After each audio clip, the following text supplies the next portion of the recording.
Hello, people.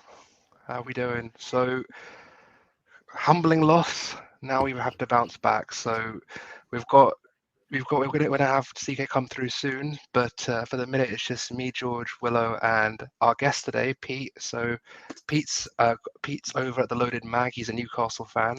He's coming to the Lions Den. I was there yesterday, so we've got had the return come in. So, welcome, Pete. I'm really Hope intimidated you're with my well. Starbucks cup, Pete. You got to be on your toes here. I know you've got some analysts, but I don't know if you're ready for the Starbucks return. I'm definitely not, because like the best I can do is Costas, and they're nowhere near as good. So That means we've already won, right? Jesus. hold on a second. Hold on a second. Oh. Yeah, man. No, so you know what? I was going to ask you because, me and Curran were talking before, and, it's awesome to get a Newcastle fan because we were trying to break down some of the news. Look, obviously, you guys have got not even the lottery. I think that's, generational wealth, they call it, in a sense, because, it's not even just one instance. But, how are you feeling about, just the owners and I guess Eddie Howe? Because I know on this channel, we kind of debated ownership-wise. For us, we were always of the opinion it's great from a competition standpoint. I have no issue from a sporting perspective about not just yourself, but like Everton, new clubs joining the pack from a financial capability. I think it's actually really important from competitiveness. But like, how do you feel the process about your manager search, like how that went? Because I think for us, we always say here on this channel, money doesn't equal success. Decisions do. Like good football decisions make your success. Like, how did you feel your managerial search went? How did you feel you essentially getting to the process of Eddie Howe went? Like, were you happy with that? Well, firstly, it was kind of overwhelming to finally get the takeover done, first and foremost, because we've been waiting 14 years for Ashley to leave, to go. He was very, very clear quite early on in his ownership that he didn't want to be at the club, owner of the club anymore. So that in itself was overwhelming. And it was just a magical day, as you probably would have saw on Sky Sports News, the reaction of the fans outside St. James's Park. It was a party atmosphere, and everyone had said for years it was going to be a party atmosphere, but we actually went through with it, and it was definitely a party. After that, to have owners that are not only very, very wealthy, as you've said, George, but to be the wealthiest of the wealthiest, to be the richest club in the world is a bonus, and it kind of makes us feel like we've waited so long for this, like we've literally hit the jackpot, and all the political stuff, although it's 100% valid. As football fans, it goes to the side because of what we've endured for the last 14 years. You're absolutely right. At that point, it's then, okay, yes, they're wealthy, but many a club have had wealthy owners in the past and it's not gone anywhere. Can they be the right type of owners? Can they make the right decisions? Are they doing right by the club? And I've got to be honest, we touched on it on our show on Loaded Away Days with Curran yesterday. And actually, in the 6 weeks that they've taken over the club, the little quick wins that they could have made to get the fans on side and to really kind of show themselves in a positive light, they've done that. Just little things like cleaning the stadium. The stadium was dirty, unkept. The windows needed cleaning for years. There's a running joke within the Newcastle fan base on social media that there's actually been a dead pigeon in the Gallagher end for a long time now. And it's finally been cleared up, and that is no joke. There's even a Twitter handle now about the dead Gallagher pigeon. He's resurrected from the dead, and he puts posts on every so often on Twitter. It is a genuine thing. Like, it was so unkept. He literally did not maintain that club and the stadium at all. So little things like that. The Alan Shearer statue that's actually situated outside of the stadium grounds because Ashley didn't want Alan Shearer's statue to be part of St. James's Park. Just little things like that are starting to get changed. The decisions that have been made so far have been good ones, as you made the point quite correctly. Eddie Howe. The process was a long process. There was a number of managers looked at, and I know the media went mad about Unai Emery. It was made very, very clear even before Eddie Howe was appointed that Emery wasn't offered the job at any point. He wasn't offered the job. He'd had 2 interviews, 3 maybe even, but so did Eddie Howe. They all got through that. They all kind of made it to the final stage. Nobody was offered the post, and I think the media jumped the gun on that. So it did paint the owners in a bad light that they hadn't done their job properly, but they had. It just been promoted differently within the media. Anyway, Emery didn't happen. Eddie Howe had a fantastic interview, and I think it's a fantastic appointment. Me personally, I've been saying for the last year that our next manager at the Newcastle United should be Eddie Howe. So I was really pleased that he got appointed as manager. I put a video out 2 months ago, in fact, way before it was even going to be an option of Eddie Howe, of his open mic video at Bournemouth. It was on a pre-season training in 2019, and the way in which he coaches the team, the way in which he interacts with the players, what he demands on the training pitch from the players, his intensity, everything about him as a manager just screamed Newcastle United, because that as a fan base is what we need. It's exactly what we need right now in a club that's in 20th position in the Premier League. We need to be coached. We need to have intensity about our game.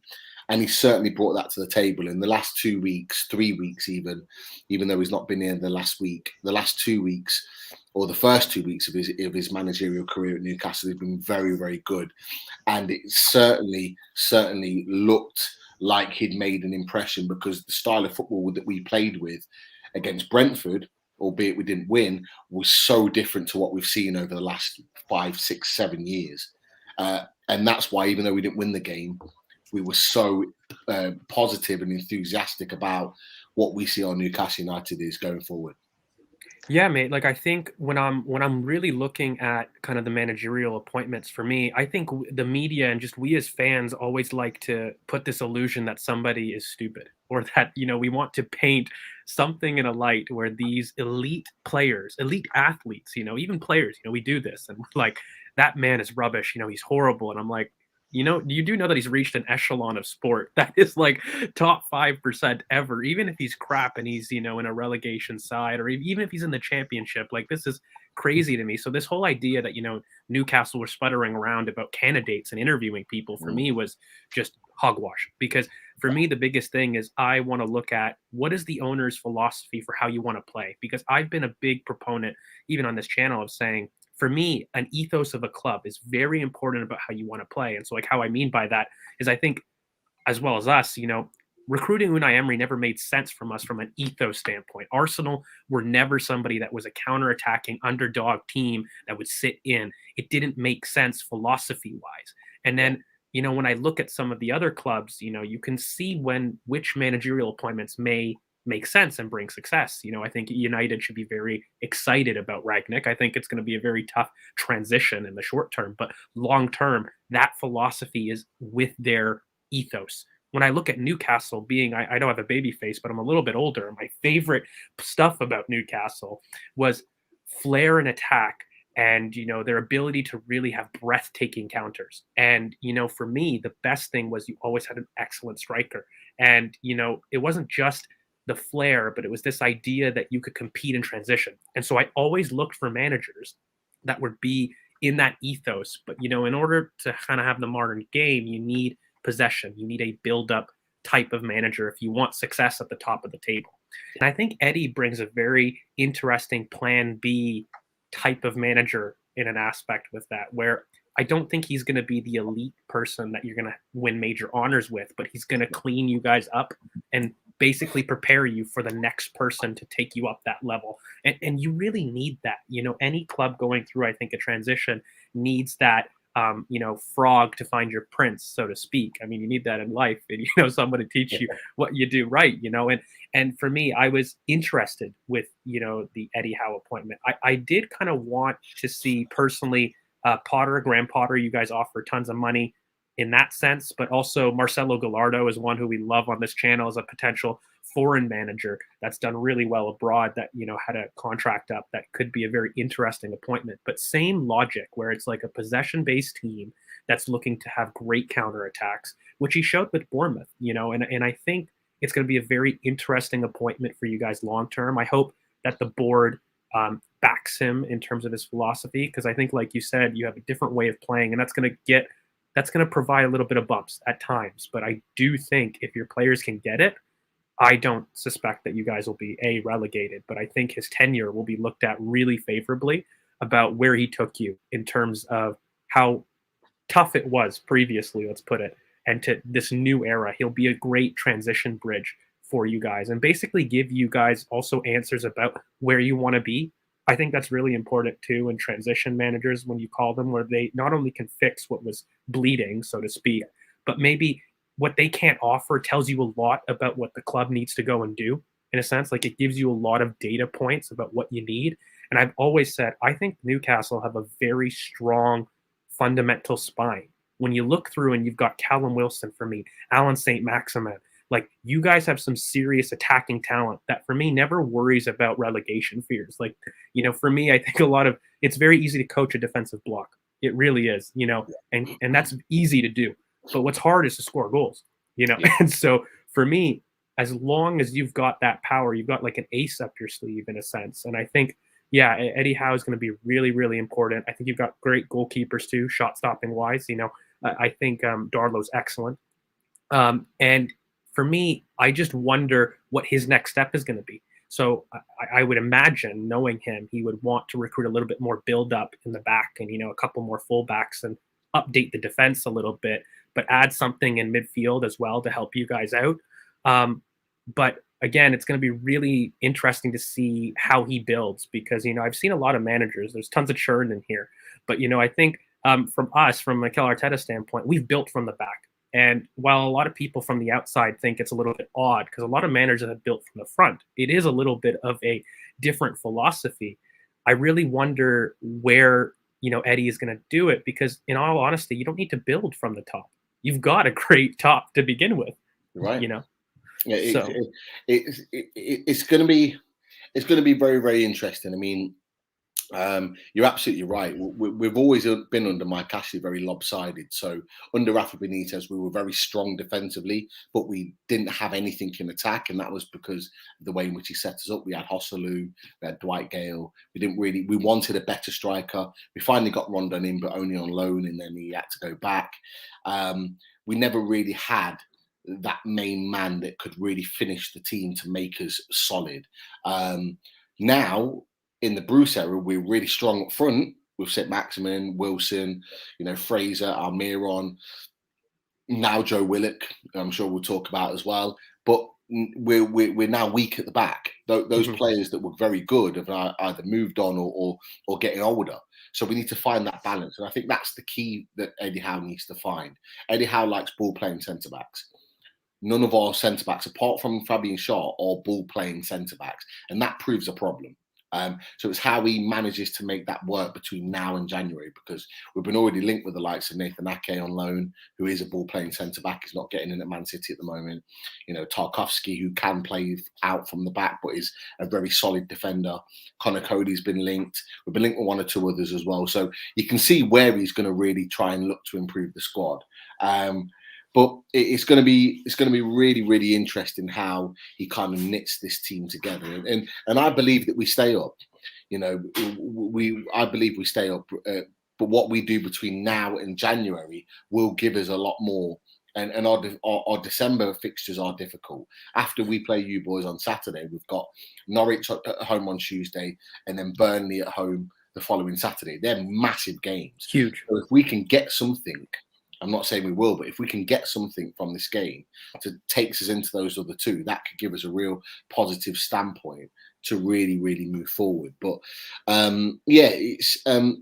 look, Eddie Howe's philosophy is attacking football, and that's what Newcastle fans have been accustomed to. We love our number nines to score us the goals. We love, our attacking play. We go back to the entertainers. We go even more so further forward, and we look at Sir Bobby Robson's era from 99 up till 2005. where we kind of like had a resurrection, and we were up there fighting with you guys. We were the top 5 effectively, Newcastle United. We formed part of the top 5 before Mike Ashley came into the club. So it's interesting we talk about the top 6 now, and the top 6 clubs. We were part of that before Mike Ashley took over, and obviously with the new ownership now, we're looking at gradually, not right now, but gradually building to be part of that again. Yeah, mate, and I think like the big thing too is also like in midfield, like when you're looking at some of the profiles that you guys have got, I've always seen Newcastle's excellent movers. You look your Cheek Tiote, your Sissoko's, even Demba Ba on the side. Like these are extremely awesome movers and transition threat. You know what I mean? And I think for me, I love Joe, and we can talk. We probably should have a little segment because I think you've got an excellent prospect, but he needs a little bit more, and it really depends on what formation. Like to get the best out of Joe, you definitely need, for us, a 3-man midfield. He's a free 8 is his best position, for us, and he'll do excellent if you play him that way. But I think you just need some more movers, both in the back, build-up philosophy. We know that with Eddie. That's kind of a prerequisite. But in midfield, I think just tactically, when I look at it, you lack a little bit of that transition mover, somebody that can really cover ground but reliably take it under pressure and move you up the pitch, because you've got some excellent outlets. But sometimes I feel as though that you struggle to really get through those transitions as quick as you can. And I feel that's what's missing, because a lot of the old Newcastle teams in the past, for me, they had those outlets, but they got people that, could cover the space quite well to give them the opportunity to thrive, because really that's what you want in your attackers as a midfielder. And, I think that's maybe the next step. I think in January, he'll definitely do the defenders. A big important thing I would imagine is a ball playing goalkeeper. A big part of my job looking at Ramsdale was looking at that Bournemouth team, because, I spent a long time, and I was, narcissistically very confident that, he would come very good, because I spent a lot of time watching, Eddie Howe's Bournemouth, and he was crucial to it. And so I think, I would actually look at, Island Meslier as like as an outside project to look at in terms to grow with the team, because this isn't a quick fix, but for me, he could probably really fit into that philosophy of what Eddie really wants, along with the center backs. Because I think what's really important is he always used the goalkeeper as his first initiator, kind of in build up. He very much was using him in the first phase, and so I wonder if he'll bring that to Newcastle. Like I wonder what kind of he's gonna do with you guys in the future. And I think that could be really key, because look, ball playing goalkeepers, they're like they're the new position now. They're the new they're the new thing, like the new inverted fullback is, so to speak. You know what? You're absolutely right. I'll just say this point, because I know Curran wants to say something as well. But you're absolutely, obviously we've got the financial backing now to really push us forward. Ultimately, we need to stay in the league. The first thing we need to do in any team that's built to really go on and win things and really challenge at the top is start with the goalkeeper. You're absolutely right. We've got a fantastic goalkeeper, probably, in my opinion, one of the top 5 goalkeepers in the league in Martin Dubravka. I think he's outstanding. You mentioned Cole Darlow. I don't think the Newcastle fans will talk about him as positively as you have, George, because certainly after his massive mistake against Brentford at the weekend, it's not the first time he's made a mistake like that, but he has had some good games for us in the past. So, he's not a first choice. So, talking about Leeds' goalkeeper, Meslier, I think that's a great option. But, we could go for a number of goalkeepers with the financial backing that we've got, providing we stay in the league this season. It's always important to start with a goalkeeper, to have a solid goalkeeper to work from, a solid leader in the centre-back. The spine. And then a strong midfielder. If we can build on that, I think potentially we've got something. And I know O'Malley in the chat has just mentioned, do I rate Freddie Woodman? You know what? If you'd have asked me the question a couple of years ago, I would have said 100% definitely. If I'd have asked you a year ago, I would have said yes, most definitely.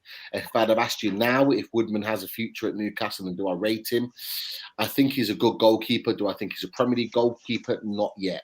And it's strange for me saying that for a guy that's 24 years old, who at 18 was being dubbed the next #1 England goalkeeper, even before the likes of Jordan Pickford. So it is a shame. His dad was our goalkeeping coach for a while. Yeah, and his dad was a goalkeeping coach at Arsenal. Now a manager, I think, at one of the lower league sides. But I think that we failed him as a club, and I say that I've said that for a long time.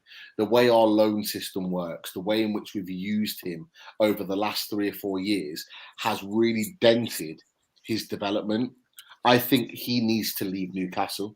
I think he's a good, very good goalkeeper. I think he's a goalkeeper that could get promoted with one of the top 3 teams in the Championship and have a really good season in the Premier League. I think he's that good a goalkeeper.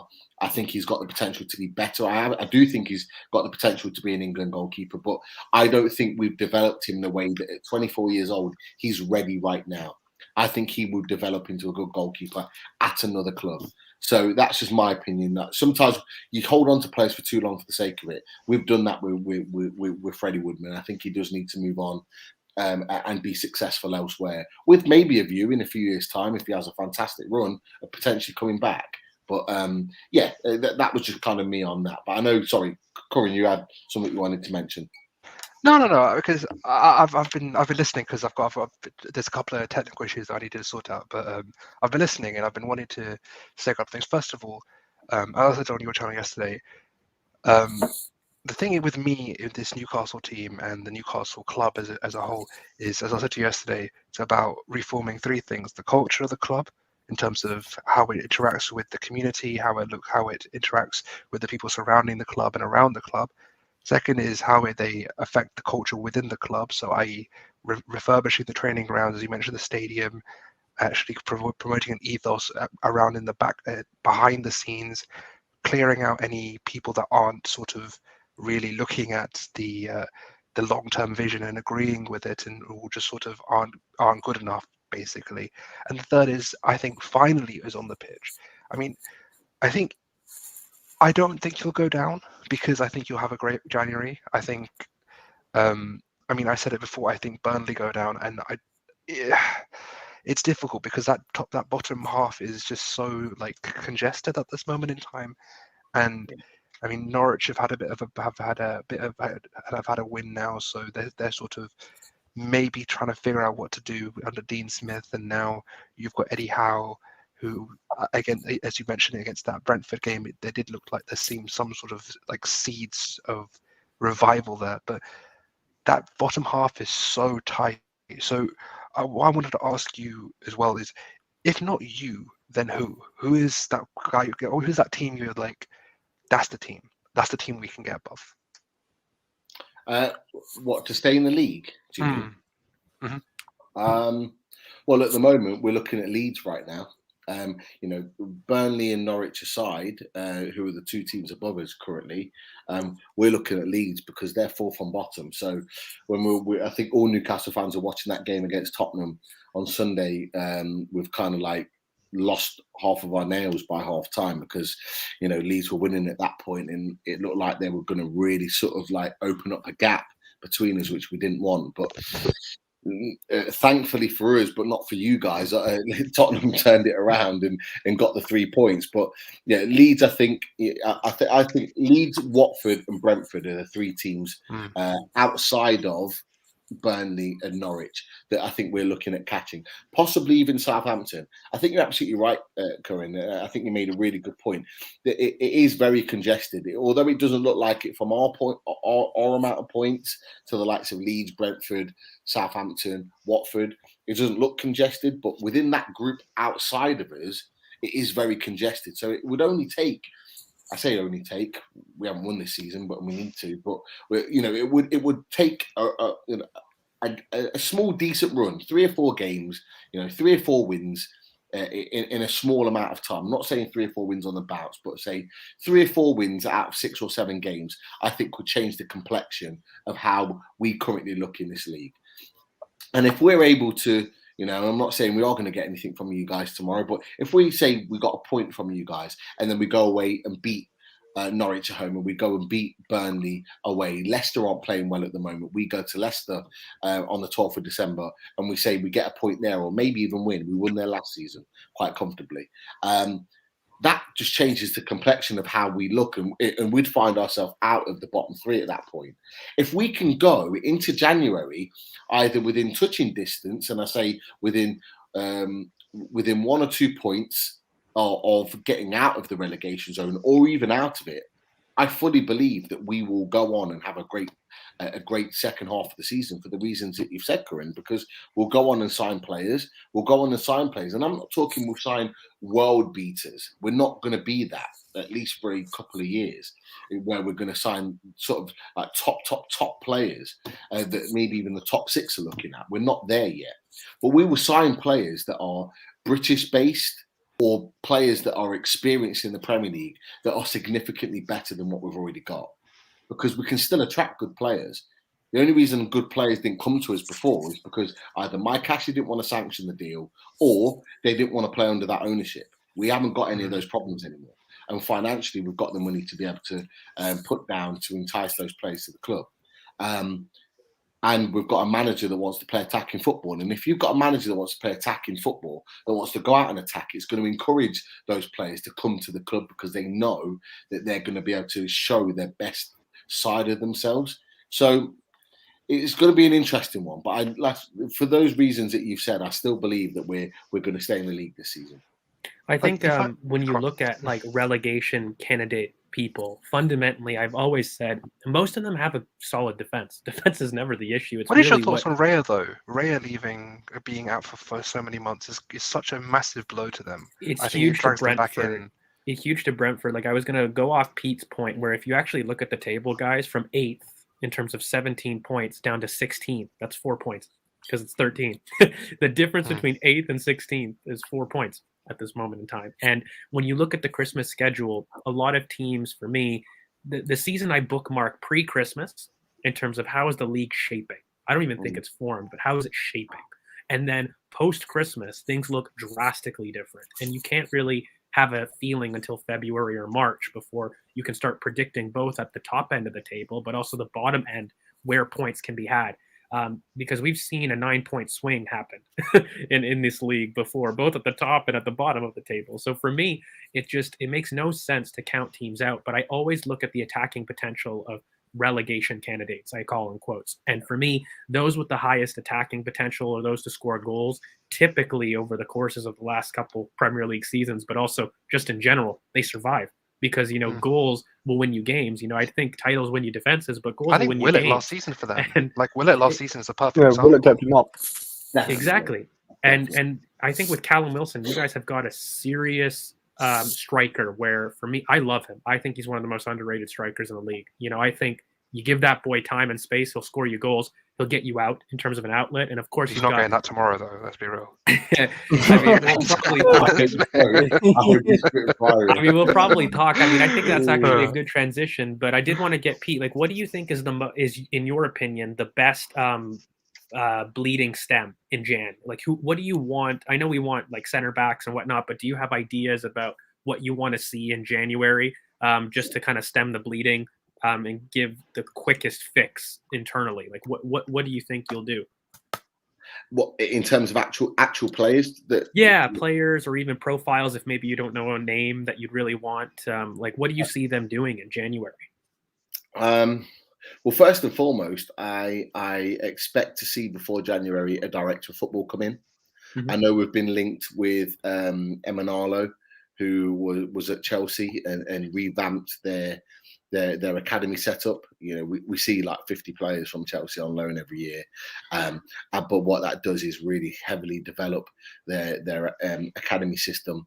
They've got obviously a link with Vitesse Arnhem, and a lot of players go over there. He was responsible for ripping that up and really changing the face of how Chelsea's academy look. And if you look at the players now coming through, and some of the players that are playing, the Champions League midweek and really, really sort of having a huge influence on the game, the likes of Mount, Ruben Loftus-Cheek, Reece James. James, you go through, you look at Tammy Abrahams over at Roma now. Christensen, I think even. Or there's so many. There was just so many out there that have made a difference, and he was responsible for that. So, we've been heavily linked with him. The deal looked like it was close about a week or so ago, but it's gone quiet. Doesn't necessarily mean it's anything bad's happened, but we need that director of football coming through with a direction of where he sees us going. We've already heard that he's a big fan of Eddie Howe and really likes the way that he manages. So it makes sense to have a director of football that really respects the manager that's already at the club and knows the way he likes to sort of manage his team and how he likes them to play and his philosophy and all the rest of it. So that's what I would like to see first and foremost. In terms of January, we need centre backs. We need two centre backs. I think Fabian Shaw is a player that Eddie Howe will get the best out of because he likes ball playing centre backs and he is a ball playing centre back. We need a leader at the back there. Lascelles is a very good captain, but on the pitch he's not a leader because his ability wise doesn't match up to the ability of him being able to captain the side because his ability is just not on the same level as a captain ability. So we need someone that has the ability on the pitch to lead the team, lead the line, and be able to defend high up the pitch, because that's what we're going to be doing. We're going to be defending high up the pitch so we can attack further up the pitch and press opposition teams' defenders. I would say we need a left wing back. Matt Ritchie's playing left wing back at the moment. We have Jamal Lewis, who's a fantastic athlete. And actually, this new system that Eddie Howe's playing is really well suited to him. But for some reason, he's not getting in the team. And I think we need someone that's going to be able to play in that position. So in terms of names, I know we've been linked with someone like Ryan Sessegnon, for example. That would be great. That would really be good. We've been linked with a number of players, really. So centre midfielder, a box-to-box midfielder, and someone potentially who's been creative. I know we've been linked with James Ward-Prowse. I think it'll be very, very hard in January to entice him out, since he signed a new long-term deal. It will take a lot of money, and we've already said that we're not going to spend huge amounts in January because one of the owners, Amanda Stavey, said quite rightly that there's no real value in a January transfer window to spend. That's across the board, right? Like, I mean, I think that's for every team, even teams with money. Like, regardless, you don't buy starting pillars necessarily in January, and if you do, it's a very rare, unique situation, like ours with Aubameyang when we had to sell one of our superstars, and that's how we got him. Like, it's an outlier. It's not the trend. And teams and teams know this, and that's why teams put crazy prices on their players in January, and they're more inclined to sell in the summer because it gives them time to be able to replace them. So it makes sense. So I don't think we'll spend crazy money on players like that. We could do with another striker, and you've talked about Callum Wilson. I think he's a fantastic striker. I really do. So underrated. I think he should be in the England squad. I think he's better. Other than Harry Kane, I think he's better than the rest that currently get picked for England as a striker. Interesting. You love when the transformer pause had to happen. It's usually me. It's usually me. But for me, I can't. It's usually me getting transformed. But for me, I can't see. I mean, I think he's third for me. I mean, what do you think? I don't know if it's quite. You know who I do see though that he has a point is in terms of Ollie Watkins. Like that's the spot. Yeah, that's the one. I would probably debate. Not Dominic. With a lot of people. With I think Dominic Calvert-Lewin's ahead. But Tammy. I think he's had a Kane at this point. I'll put Callum Wilson ahead of Kane. Yeah, probably. Yeah, for sure. But I think in terms of like looking towards the January transfer window, and until Pete gets back, maybe he'll come back in and restart it. In terms of January, like what I would do for them, I think you can really only do loans, to be honest with you. That's what I was going to say to him. Yeah, because I don't know how many purchases actually occur. And, in terms of who I would really, really want, like I think in order to kind of to really change that team, I really do think that they'll need a summer transfer window, because some of the names that I would really want, like a Ben Godfrey, a Lewis Dunk, people within the league that I think can play that high line really, really properly. I don't know if they're available in January. So I think I really do think Holding is a 6 months decent loan would be good for them. Yeah, for a short-term option stuff. I mean, look, we don't want that. We want him sold. But in terms of a short-term within the league, knows the league, knows squad what he needs space to be do. fine. He won't be great on a high line, but I don't know if I was going to ask him. I don't know if really Eddie Howe is going to necessarily do that for this season. I think it's where he wants to go. Yeah, but they haven't necessarily played that. He's back. He's back. The boy is back. Let's get him back. Excellent. I'm really sorry, guys. No. It happens to me all the time. Don't worry about it. It's literally my thing.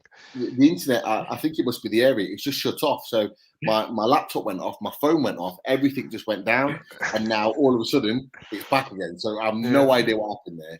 But, I was talking about Callum Wilson. Yeah. And I think he should be in the England squad. I think he's that good. The only problem is the reason why he's not is because of his injury record. His injury record's so bad. I mean, at Bournemouth, he had 2 cruciate knee ligament injuries on both legs. And then since he's come to us, he's had persistent hamstring injuries. And then he injured his thigh. He strained his thigh muscle and he was out for 5 weeks this season. So he's not had the best of luck. So I think another striker would really kind of cement that. Someone like Divock Origi, I think, would be a good striker. I'm a big fan of Dovan Zapata at Atlanta.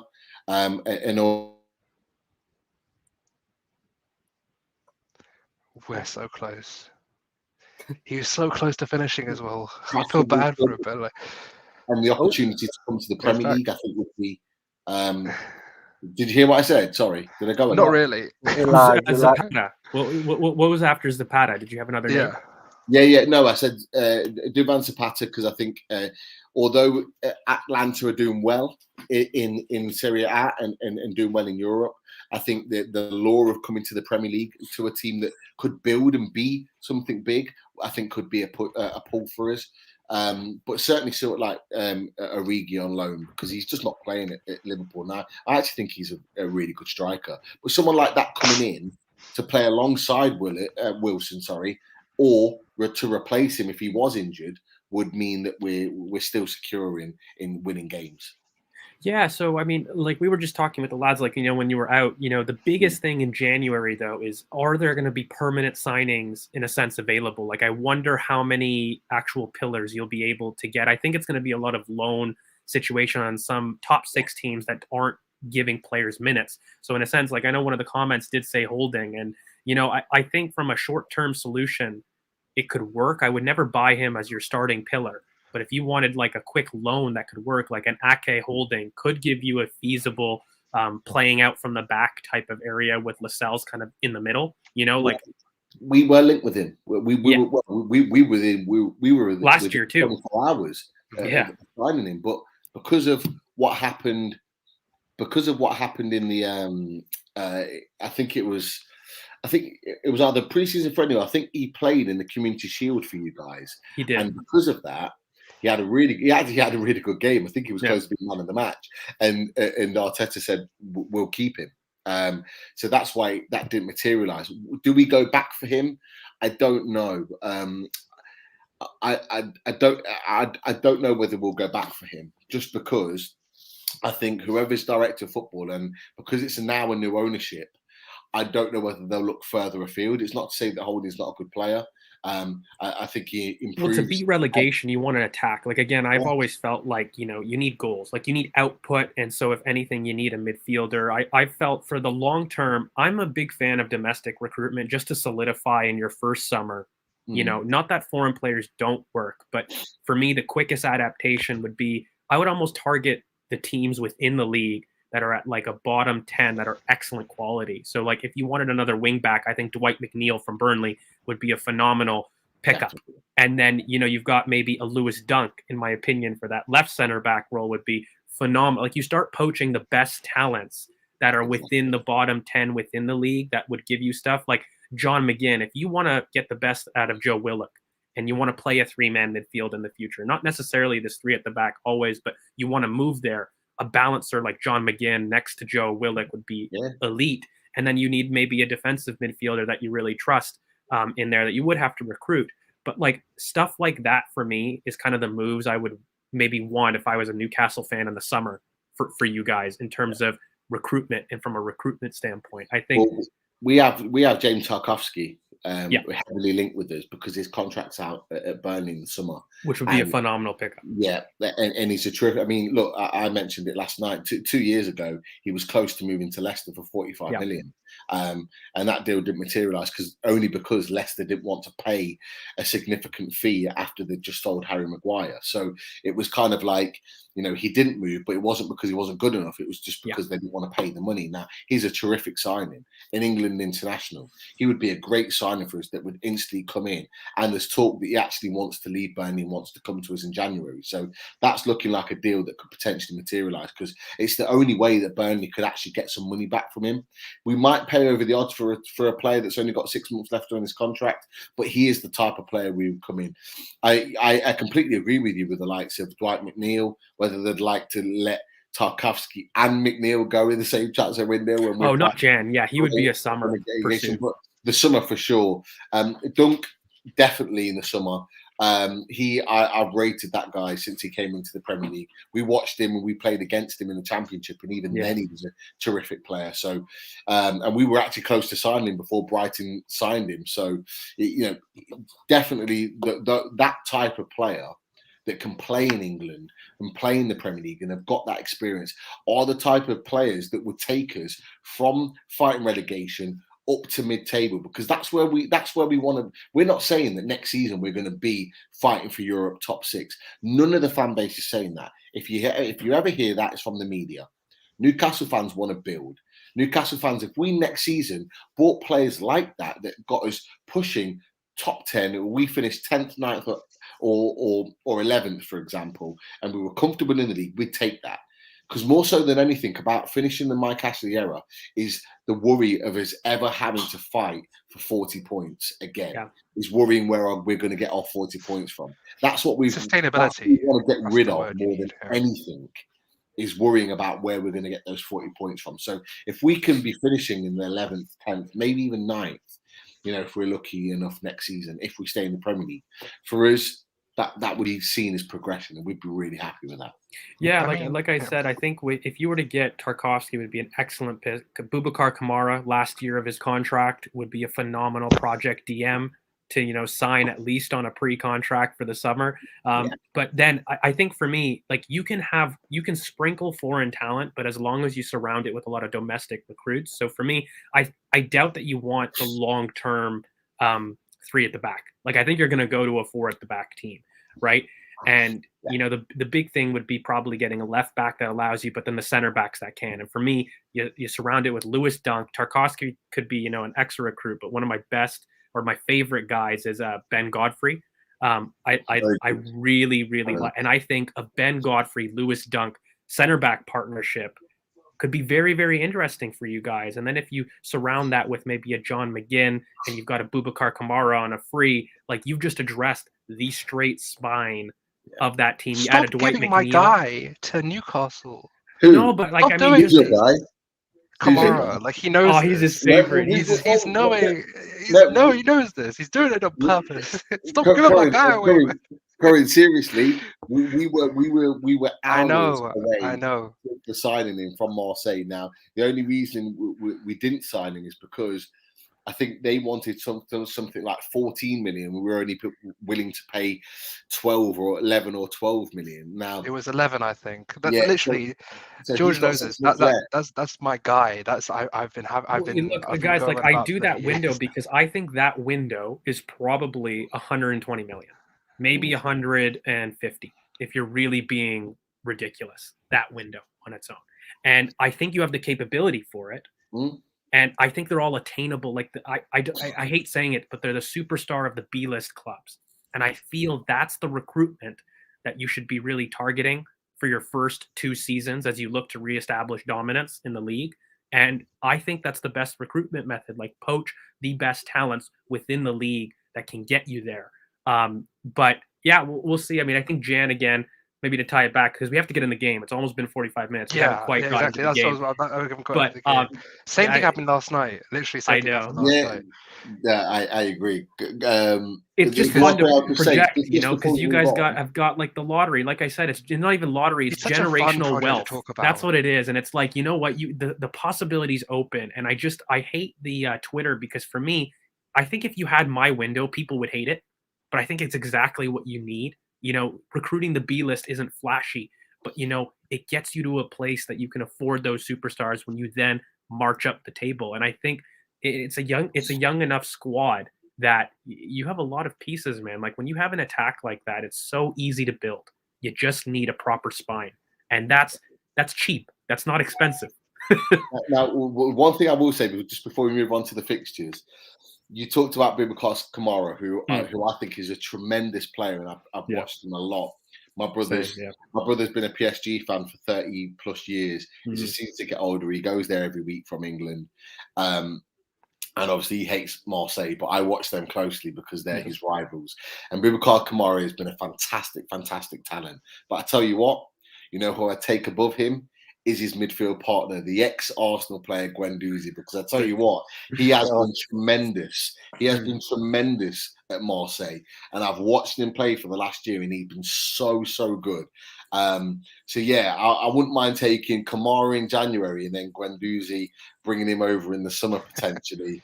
And yeah, and proving some like, you know, an ex-manager wrong that actually he is a talented boy. Or three of them. You know what it is, Pete? No, but like honestly, like, because I don't want to get into that because it's a huge thing in our fan base. But that boy has all the talent in the world, but he can't apply himself. He's gonna be he's very much a Ben Arfa in terms of what he's gonna offer career-wise, in my opinion. Absolute he's gonna talent. offer, yeah. Like he's talent out the wazoo, but he has real issues positioning-wise and real issues recognizing danger. But yeah, mate, like I think it's exciting. I think to tie it kind of like a bow, I think it's really nice to project. The one thing that I would say is with Eddie Howe, stick to a philosophy and recruit. Like I think that's the crux of it, like smart footballing decisions that I don't really care what you want to do. In fact, even if it was an Emery type of manager, you just have to back the philosophy. That's been the biggest thing to me. I think when recruitment doesn't align with your coach and it doesn't align with your sporting director, that's when messy things happen. But it seems like you guys are all on the same page. But twisting it out into the upcoming fixture. So enough of the projections. Let's talk in the present. What are the issues, both Arsenal and Newcastle wise, and what we think is going to happen? I mean, I have a look at, you know, your team, and I would imagine that you would keep with a 3 at the back. Like, I don't think that he would change it away at the Emirates to go to a back 4. What are your thoughts about how you guys are going to set up coming to the Emirates? Keep in mind, you've lost. You've only won once in the last 10 years, almost 10 years since 2012. Like, what do you? You don't need to remind me of that. I'm already perfectly aware of I had to throw it in. At the Emirates, and it's not good reading. Sorry for any Newcastle fan. However, talking about how we're going to set up, it's interesting because I don't think any of us know.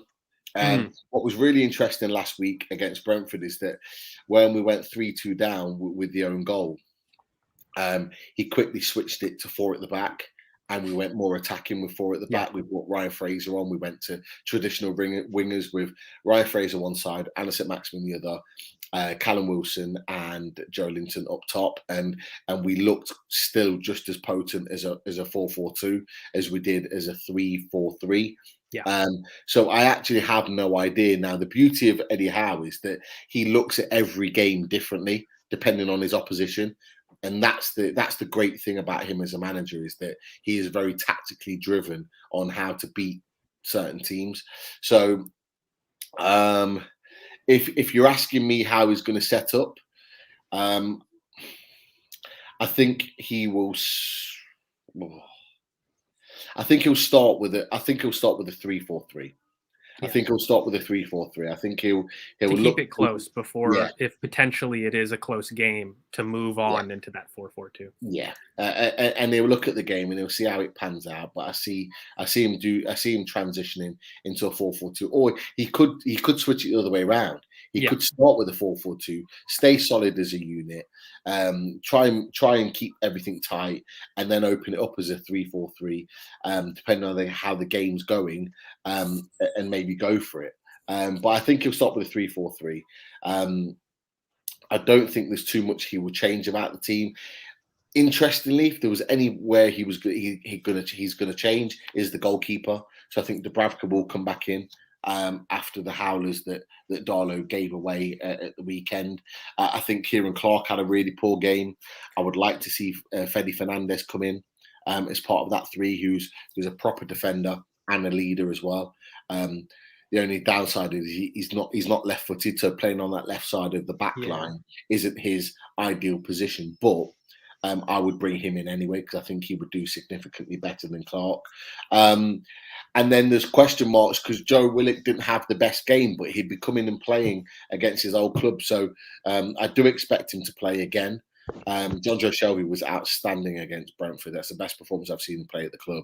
He was very, very good, dictated the game from deep and from long. The way he worked and pressed the ball was very, very good, and he had a massive influence on the game. Other than that, I keep the team the same. So yeah, I would say, certainly Dubravka and Dubravka and Fernandez coming in, and then everything else is, I think he will keep moving forward. No, Lewis? You know what? If it was up to me, I would play Lewis because he's an athlete and he can get up and down the pitch. And I actually think this setup and the way we play is perfect for him. But I think with Eddie Howe's relationship with Matt Ritchie, and because he managed him at Bournemouth before he came to Newcastle, and because Matt Ritchie's chances created, I think he's in the top 3 or the top 2 in the Premier League this season in terms of chances created from that left-hand side. I think that plays a part in him playing, and he created a number of chances for us against Brentford again. Although he's not defensively minded, I think because Eddie Howe is so attacking minded, I think he's just going to try and go for it and try and push Arsenal back. Because as you said, George, and you mentioned it earlier, and you made a fantastic point in that we play that sort of low block, and at times it can be difficult to play, but against the better teams, it is quite easy to play. And it's a case of just being patient. Just being patient, play your football. It might take you 50, 60 minutes, but you break the team down in the end. And it's always been the same with Newcastle. If we go and attack Arsenal tomorrow and really take the game to Arsenal, a little bit like Crystal Palace did at times on that Monday Night Football, and it surprised Arsenal, and Arsenal didn't know how to kind of adjust to that. If we go and do that and maybe nick a goal and get the first goal and put you guys under a little bit of pressure, like it opens up the game and it makes it a different game, because I think Newcastle have been very easy to play against, especially if you're one of the better clubs in the league. You will always break us down eventually because we just sit, defend. And we're not going to create many chances going forward. It'll be a surprise if we even score. This Newcastle team under Eddie Howe is very different. And I think it will take a little bit of time for Arsenal to figure out how we're playing and how best to stop us. That's not to say that you're not going to win, but I say it's going to be different for Mikel Arteta playing against Newcastle than it was previously before. I think the one thing that I'll say is we love to start quick. The first 20 minutes, and I hope you guys come out for us, because actually, unfortunately, we play excellent against those type of teams. Yep. In terms of Palace, we had a little bit of, well, not a little bit. It was a coaching error. We had a different formation about how we were using our players after Granit got injured. Both Brighton and Palace were tough because we were struggling to replicate what we lost with Granit there. And ever since that, we've moved to more traditional pivot, and we've kept the midfield a lot closer together. It's been really quite good in terms of an attacking sense. And when I look at your lineup, I was just going to highlight Clark and Lascelles. For me, that half space between the corridor of the center back is like music to my ears with Bukayo Saka. where I'm like, that is where I want us to attack and release. I think John Joe Shelby with Partey is going to be an excellent battle because, like you said, I think he was excellent against Brentford. But in terms of who we want as a matchup in midfield, I would rather have that on the left, not the right, because Partey for me that's going to be a very good battle. But I think that's one we could maybe look to exploit with Richie going really high up. Like, I think that's where the space is. When you look at a 3 at the back system, it's typically down the wings, and I would rather attack there as opposed to the Shar side. And I would rather attack there. Willock will probably vacate, knowing him quite well. He'll step up, and there's an opportunity to kind of play balls within there. But really, how I see it tactically is I think Emile Smith-Rowe will receive in that space that, Joe is going to vacate, and he's going to look for the through ball down that right channel. I think we're going to almost switch it from left to right as quick as we can. And we've got Kieran Tierney back as well, which is going to be a very awesome thing to see. But I really see from our perspective, for what you might have to worry about, a Ben White cross to a Kieran Tierney and then a cross to Bukayo on the left. We love to do that. We love to kind of build play very methodically at the back, but use quick switches to really isolate people on the wings. And so that's why, I'm really wondering if Eddie Howe is tactically like that. Does he go low block? Does he surprise? Because if he comes out at us, especially in the first 20 minutes, because we are a team that fades as well. I wonder if he wants to keep it close in the first part, knowing that Arsenal are going to come with a high press, knowing Arsenal are going to really take the game. And of course, at the Emirates, look, we've had great atmospheres, but we also know any team, if you're at home and you're not beating a team you're supposed to, the crowd rumbles, the tide turns, and that on its own could put nerves into a team that, did just lose 4-0. I do think people overblow it. I think when you look at our run, we've been very, very consistent, and this new team is quite different to what we have from previous times. And so I do suspect really big response that I don't think a lot of people are crediting. In terms of just the game, I think that Bukayo Saka lineup against Clark is going to be kind of where we find our most joy. And I think Emile Smith-Rowe will find huge pockets, just like he did last time we faced you guys last season, kind of, with Aubameyang. And, he loves to score against Newcastle as well, who hasn't been quite good on an output sense. You know what? I think that's a good point, and that actually might change our thinking in terms of how it's set up. Because the one thing I noticed, and a lot of fans noticed when we played Brentford at the weekend, is because we played a midfield 2 in Joe Willock and John Joe Shelby. Neither were defensive. What we found is that Ivan Toney, although he didn't have the best of games, and he scored, but it was a gift because Dardo let it through his hands. What he did to get on the ball is just drop deep. So that the centre-backs didn't track him and the midfielders didn't pick him up. Yeah. Emile Smith-Rowe's playing in that little gap he's going to have all the time in the world. So it's a great point that you've made. So actually, I imagine and I assume that Eddie Howe would have thought of that in Emile Smith-Rowe and the way he's playing, and maybe might change the team to try and stop those gaps being formed. And that's where someone like ex-Arsenal player Isaac Hayden comes in, as being that sitter to stop someone like Emile Smith-Rowe getting on the board and getting him playing. Because obviously Isaac Hayden was on the bench, and it was a bit of a surprise for us, I've got to be honest, that he was on the bench. I don't think any Newcastle fan expected that, but he went with Willock. I think he'll go with Willock again, but this is the beauty of Eddie Howe.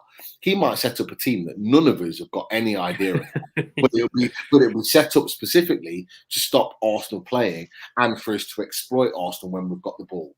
And that's the thing, and Yo-Yo's made a great point. He's got Newcastle to have the softest underbelly in the Premiership, and he's right. And we have had that for many a year, and we've shown that under Steve Bruce this season. But we've also shown that we can't attack for toffee up until last weekend when Eddie Howe has had 2 weeks of training. Not only has he made us fitter, because I don't think I mentioned this, but just before Steve Bruce got sacked, 7 out of the 11 days before our game against Tottenham the players weren't training. The players were given the days off. 7 days he was given off out of 11 in the build-up to a massive game against Tottenham at home, which was our first game under the new ownership. That is unforgivable. Unforgivable. So the fact that we trained for that 2 weeks, day in, day out, one of them being at St. James's Park, the players just looked fitter. They've had another week on top of that of training every day under intense circumstances. So I think you'll see a fitter Newcastle, and you'll see a team that hopefully doesn't have an underbelly, like Yo-Yo said, that actually will be a team that will be able to give Arsenal a game at times. I'm not saying we're going to be better than Arsenal or even beat them, but certainly I expect us to be more competitive as a team against you guys on Saturday and not make it as easy as it's been for many a year.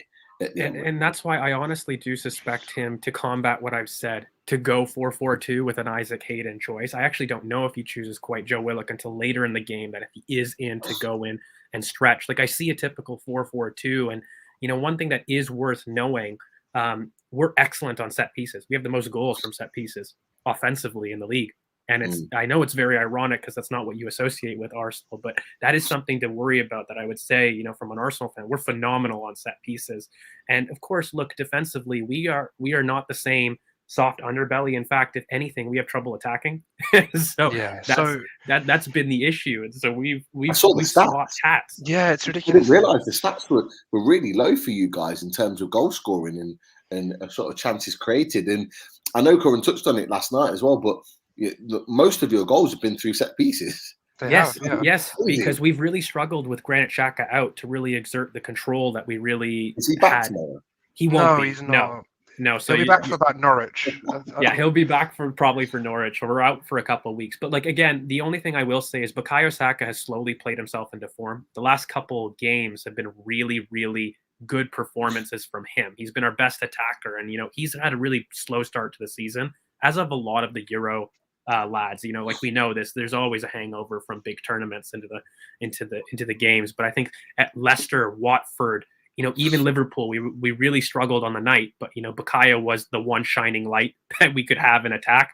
And you know, if I'm looking down a corridor, even if Clark, you know, doesn't play and you guys do a two at the back with, you know, I would assume Fabian Schär and Lascelles, you know, as your two at the back, if you would do that in a four, I would target Lascelles, because I feel as though he loses his marker a lot. Like, there's an opportunity there that I would rather attack down that side than Schär. Yeah, I mean, the thing, we'll go left to right, because, I mean, we'll get into predicted lines. But the thing is, if you look at how we build up sometimes through this team, when Mikel first came in, it was very much build up on the right to shift to left for Aubameyang, and now we've done the opposite, because our outlet is at this moment in time Bukayo. So you actually have the perfect system for us to play if you go three at the back. You have Emil in that pocket. So if you, as I was saying to you yesterday, Pete, if you look at the second goal against Spurs, I can see something very, very similar happening. So what happened was Ramsdale picked it up.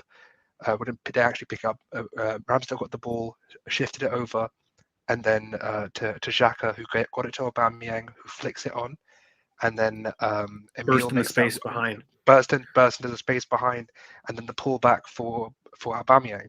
And I can see something very similar happening, because when you have spaces in crucial areas, so basically behind your mid and in front of your centre back, you look at our team and you look at see the teams we've faced. We've done best against three at the back teams. We've done very well against Aston Villa, very well against Leicester.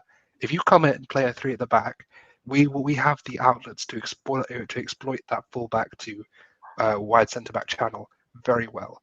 So either it'll be Nuno or Kieran. Either one of them can go on the left, and Bukayo will be that guy on the right.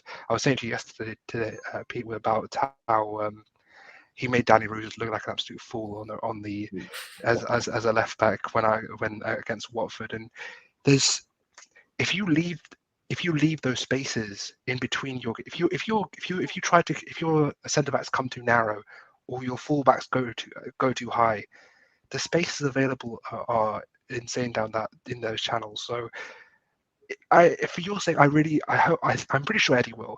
If he comes with a three at the back, I don't know, man. Like, it's gonna be. I think it'll be a long night if he starts three at the back. I would definitely, if I was a Newcastle fan, just to suggest, stick it low block and catch us on the counter potentially, because we're going to look to dominate possession for sure, and we're going to try to impose our game. I think a big reason why we found it so difficult is, you know, against Liverpool we didn't play our game like we couldn't, and not against that kind of And I think we'll feel at the Emirates we'll be able to do that against you guys. And I think a lot of people in the comments are actually looking at this game. They actually want a statement attacking performance from us, just to balance some of the very good defensive work that we've done, but to catch up that goal difference. And also just in terms of getting over the hump on those critiques, because we do have attacking critiques very fairly. I wanted to get Willow in because I feel like we've dominated this, but mate, like, how do you see how do you see the game going? We've talked about maybe some tactical issues here, but like where do you see us attacking, but maybe the lineups? Like, how do you see the game going? I think for one, it's got to be a statement win. I think Arteta will want a statement win, and even talking about the dressing room and what the reaction was after the Liverpool game, when we just lost 4-0, and how he talked about the leadership and the characters that were coming out. I think they'll want it. The players will really want to start giving the fans something to, get excited about. So I do see a big performance from us. I predicted, actually, I will save the predictions, but I do predict, a big score. We should score quite a few goals. And if we're talking about predicted lineups, I think we will make a few tweaks. I think Ramsdale will still be in, Tomiyasu, Ben White, Gabriel. I think Tierney comes back in, and I actually think Tierney may be man of the match that game. I really think Tierney will cause trouble against Newcastle. And then Partey, I'm hoping he goes Maitland-Niles. After subbing Lokonga off in the 53rd minute, I think he's probably learnt his lesson on, hey, maybe this pivot doesn't work. And then, so Karim's basically got that team. Yeah. So then you've got Saka. I'm just looking at it there. Yeah. That's basically, that's the team. Saka. Oh, actually, no. I think Ødegaard comes in. I think Ødegaard comes in for this game instead of Lacazette. It's an opportunity, I think, for him because I don't know if I would necessarily go Laka for United the next game. Like looking at it, and I never want to do it because I find it is disrespectful in a sense, but I think there's an opportunity to play some players for us here that, weren't great. Like Lacazette struggled against Liverpool. He was a big reason our press didn't really work. And, I think you have a case with Lokonga, struggling as well. Tavares, obviously, the very, Hollywood error that he made. Like, those are three players that I think if I was an Arsenal fan for the boys in the chat, like, we should definitely switch up, and have this lineup, like you said, Willow. Yeah, I do. It's my big thing is I would play him because he is so good against Newcastle, but I am having my struggles with Aubameyang. I really am at the moment. I know you boys are saying that he's back and he's going to be doing these things. I really don't see it. I know his pressing's been a lot better this season. I agree with it. His hold up play is better, but the thing is, when you're one of the worst in the league at hold up play, it's not hard to make it look a bit better. I still think he's one of the worst in the league at it. So I would generally, at one point, like to give someone like a Martinelli or a Balogun a run at striker, because Aubameyang, for me, he's not been it this season. He really hasn't. He's had 2 penalties. He's missed them. He cost us against Watford. He stopped a goal going in that Ødegaard scored, and I think that would have been really good for Ødegaard's confidence.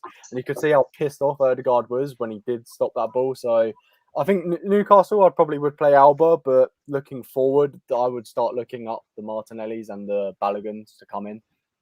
So for me, the thing is, when you look at Aubameyang and you look at what he's actually done, so he loves a Newcastle game. I think he is the highest, bar Watford, which is so ironic because he had one of his worst games against Watford this season.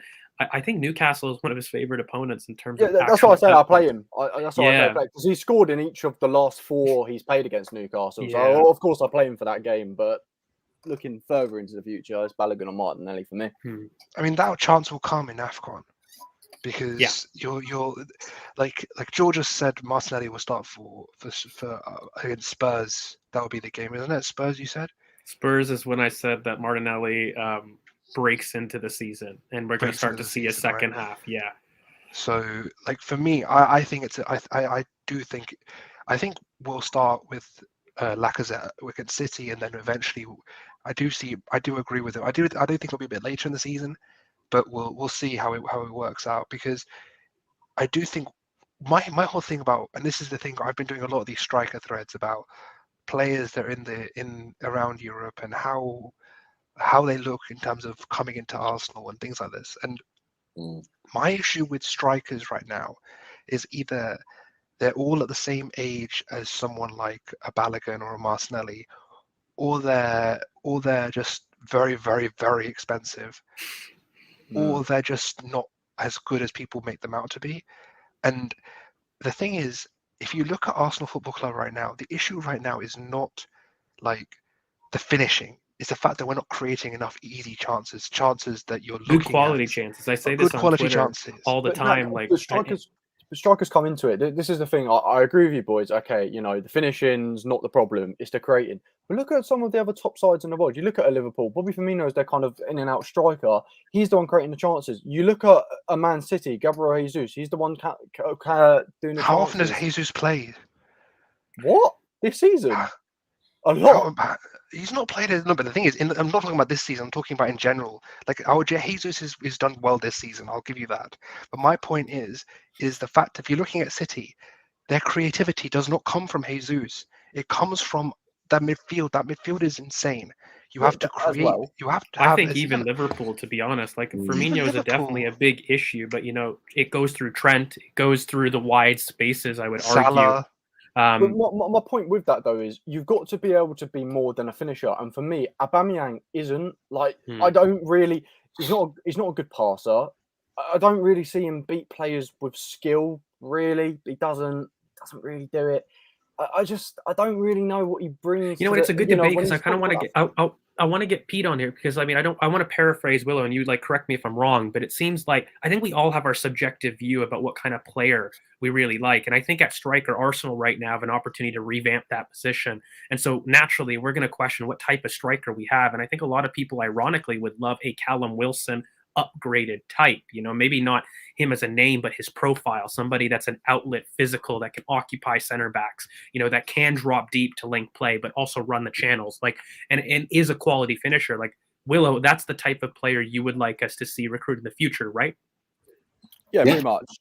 Someone who can link the play, but then is quick enough to get in the box. Like Lacazette, for instance, he's very good at linking the play, but he's too slow to then be able to get in the box for the final action.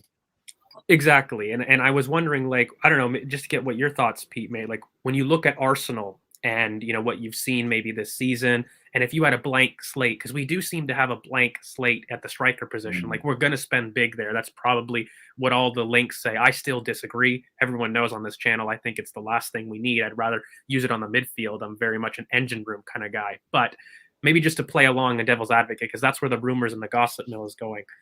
Where do you think that has to happen?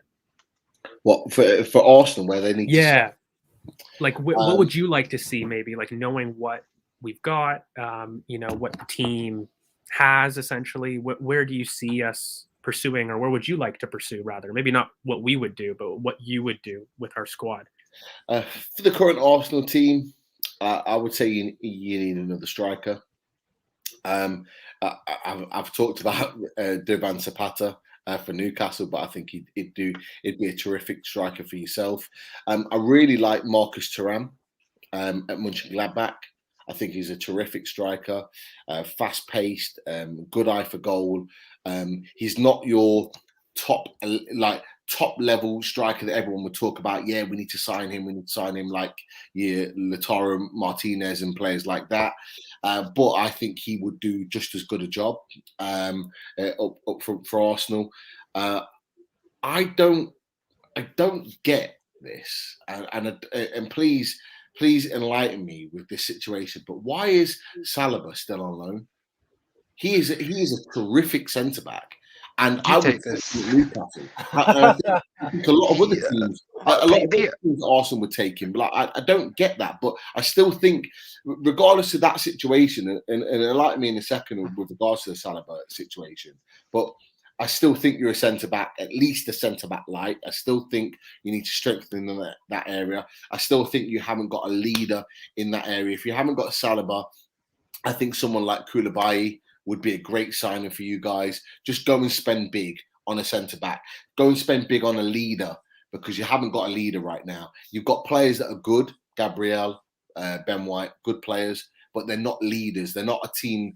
They're not a centre-back that that you can wrap your team around and go, you know what, he's going to drag us through. Someone like Koulibaly will drag you through and make your defense solid. You watch the way he plays for Napoli. He organizes, he demands the quality of all of his defenders. He holds the line. Everything's on his line.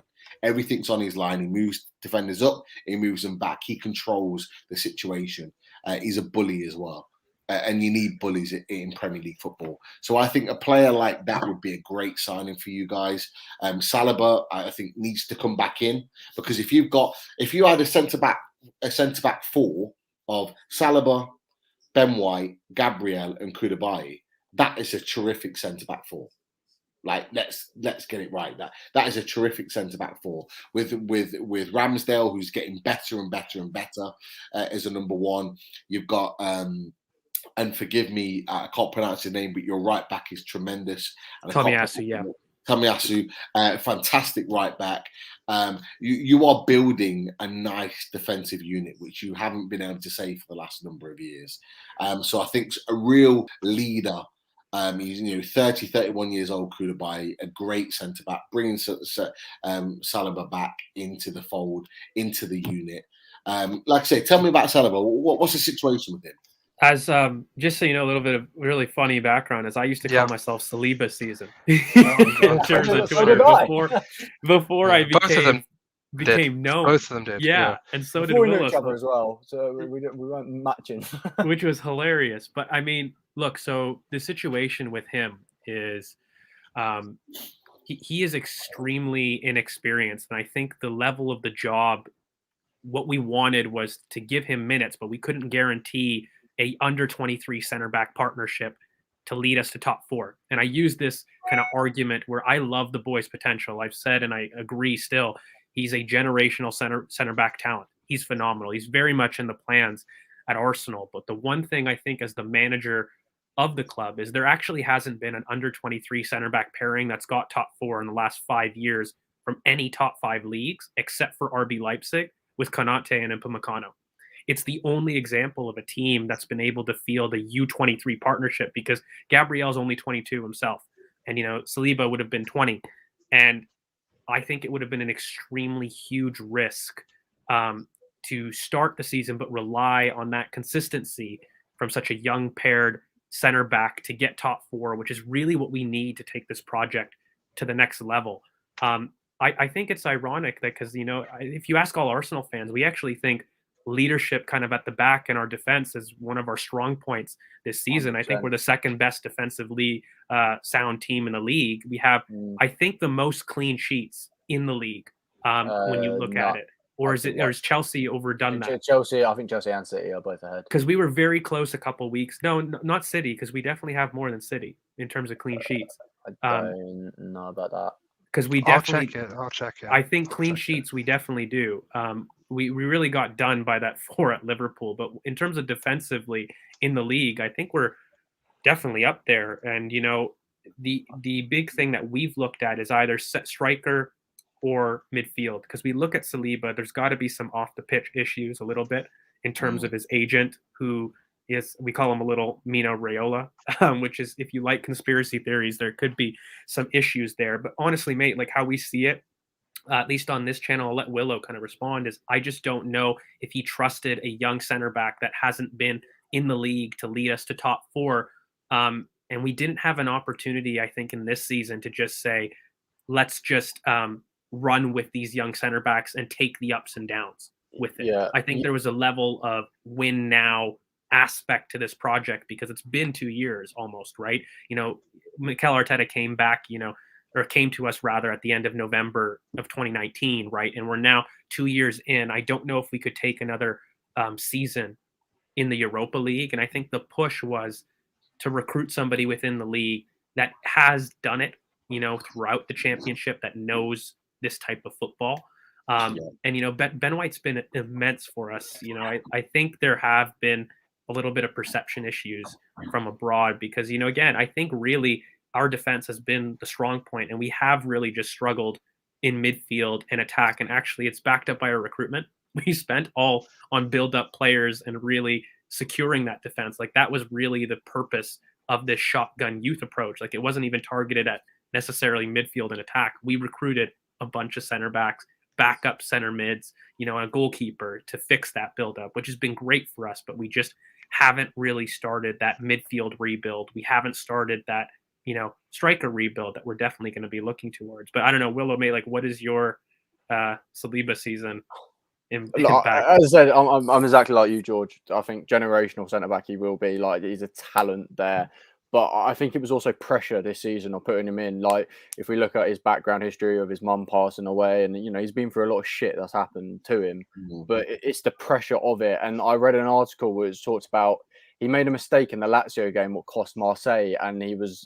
They spoke to him afterwards, and he was saying that he didn't sleep like the whole night after the Lazio game. And I think that shows you the kind of, you know, the pressure that's there. You know, Marseille is not as much pressure as Arsenal. Let's have that right as well. And if he's like that for Marseille, what's he going to be like at Arsenal? This season is a massive season. It's his home country. Yeah, it's his home country as well. It's, you know, it's a massive season for us. So the pressure is just like, we've seen the amount of shit that Ben White's got this season from our fans. Saliba, I don't know if he could handle that. Looking at that report, and then again last night, you know, he made quite a few mistakes again against Galatasaray. So it's just, he is so young. He's still going to have them kind of mistakes there. And at Marseille, you can probably get away with it more. At Arsenal, you don't get away with it, and the pressure is really hard to take. It's really interesting to hear from like rival fans because, mate, honestly, you're not the first one. A lot of fans think that there's a lack of leadership at Arsenal and the defense we need. And, you know, I'm telling you, like, as an Arsenal fan base, we're like, it's odd, but that's the opposite. We feel we just don't have a functioning attack and a midfield that can really sustain pressure. You know, like, we've got Thomas Partey, we do, but, you know, Granit Xhaka is a midfielder that a lot of people say is the least problem at Arsenal, but the first one we want to move on from if we want to change our identity, you know, if that makes sense. Like, it's somebody that people represent as a sliding doors moment from past eras that we still haven't left as a crutch. And I think that's the biggest move that a lot of fans are looking towards. And of course the attack. And I think the big debate amongst ourselves is we're very defensively sound. We don't allow a lot of chances. We're great on set pieces, but the one thing we don't do is create enough quality chances for our attack. And it's the big thing that I think we want to look for, you know, in the future. I know we've been linked in the gossip mill to center mids and strikers as our big purchases moving forward. And so I think that's the direction of the team. But I don't know, Curran, like, did you want to touch on it? Because I feel like we should do predictions because I've talked so nice to Pete. I have a really rude prediction, unfortunately. And it's just because So Pete, I went on Pete's show, and I my prediction has not changed, Pete. So it's still going to stay the same. But the thing is, on the Saliba situation on midfield and forwards, look, Saliba, I struggle with Saliba because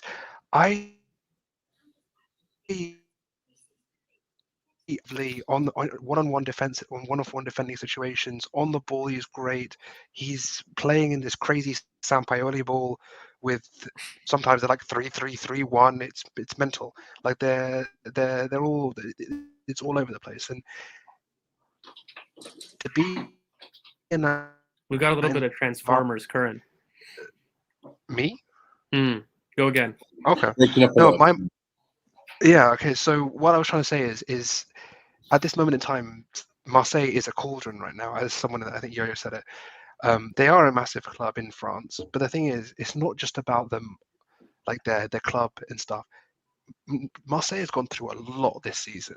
The game suspensions, Dimitri Payet getting hit with a bottle, like the Nice game. Like there's so many. There's been just so many sort of like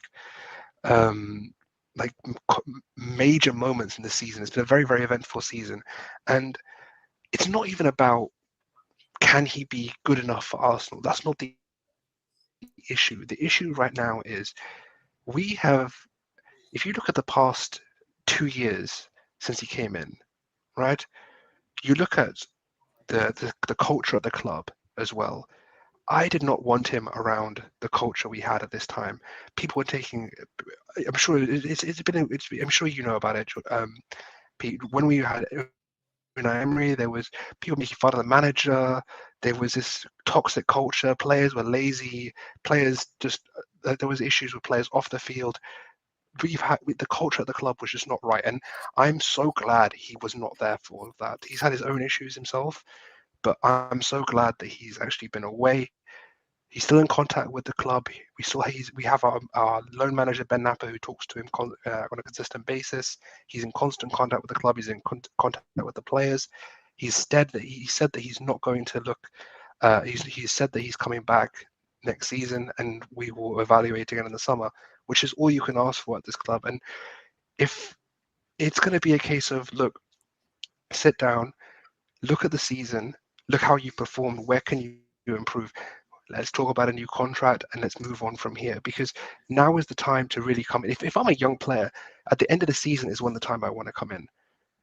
You have two defenders that have played together for a year, and you see that they're both internationals now, full internationals now, both of them. Gabriel's just got his call up for Brazil. And you mentioned leadership. If you are around the squad, and if you pay attention to our squad, and if you even training videos and like the atmosphere in terms of looking on the pitch, we have two main leaders in our defense. We have Gabriel and we have Ramsdale. These are the vocal men in that back line. And if you're going to come in right now and have someone there who, as your partner, who's going to be a leader in your back line and a caller, like you were saying about Koulibaly, that's what Gabriel's turning into now. His English is getting better. He's really being vocal. So I think that it's a good. It may not have been with great circumstances. It's a tough one because I want to get play Pete's, for Chelsea. I want to get Pete's opinion too, Curran, because the last thing I'll say is a lot of times on this channel, mate, like what I talk about is you arrive once in England. You do as like a prospect, and when you actually look at it, this is for Tierney as well. Very good point, and like when I look at this kind of defensive line at the back that we've really built with Tomiyasu, Kieran Tierney, Gabriel, Aaron Ramsdale, adding Saliba into that back line at 20 years of age, along with Gabriel, again, it just hasn't been done factually unless you look at RB Leipzig with Upamecano and Konate. And so when I'm looking at it, I think the Ben White, it was a signing that we're finally supporting a lot of our world-class stars. And, this was one kind of critique of our windows of past, where you look at some great talent, some great people in the squad. We never give them enough time to develop or enough time to really express themselves. I just want to argue that, because obviously, you're saying about Saliba, and Justin's made some good points with regards to the situation in the chat, that he will come back to Arsenal and he will come back in the team, but there's clearly a talent there, and there's been question marks. I'm asking the question from the outside. I don't know what's going on in the Arsenal situation. It looks strange to me. It might look strange. It might not look strange to some of you guys that are fans of the club and seeing it, but it does look strange.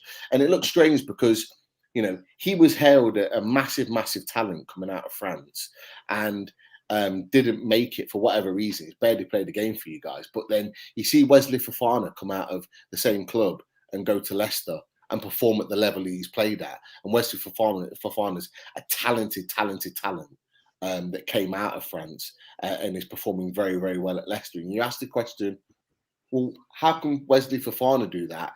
And Saliba, as it was actually projected as a better talent than Wesley Fofana, and still is just going on loan here and there. Like, what? It kind of asked me the question, like, why hasn't that happened in a team where defensively over the years, over recent years, you haven't really performed?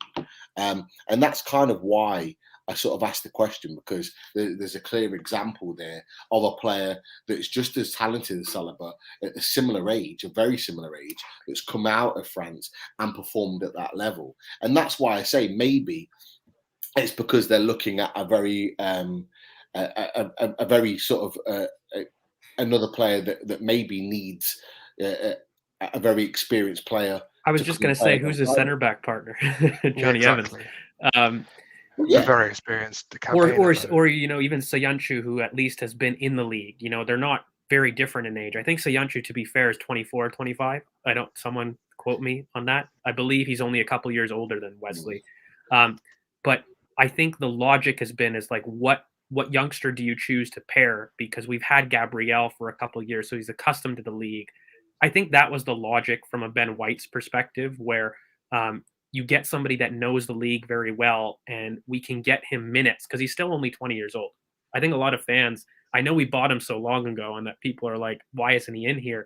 But, a lot of those loans, too, they were interrupted by seasons. Like, if you really go back, the French league stopped because of COVID. He got maybe 10 games in his first loan. Like, when you look at it in the season, he didn't play. And then when you get back again, he struggled for game time for a really, really long time. And I think this was his first full season, actually, which is very, very odd. We bought him, I think it was, 3 years ago, almost.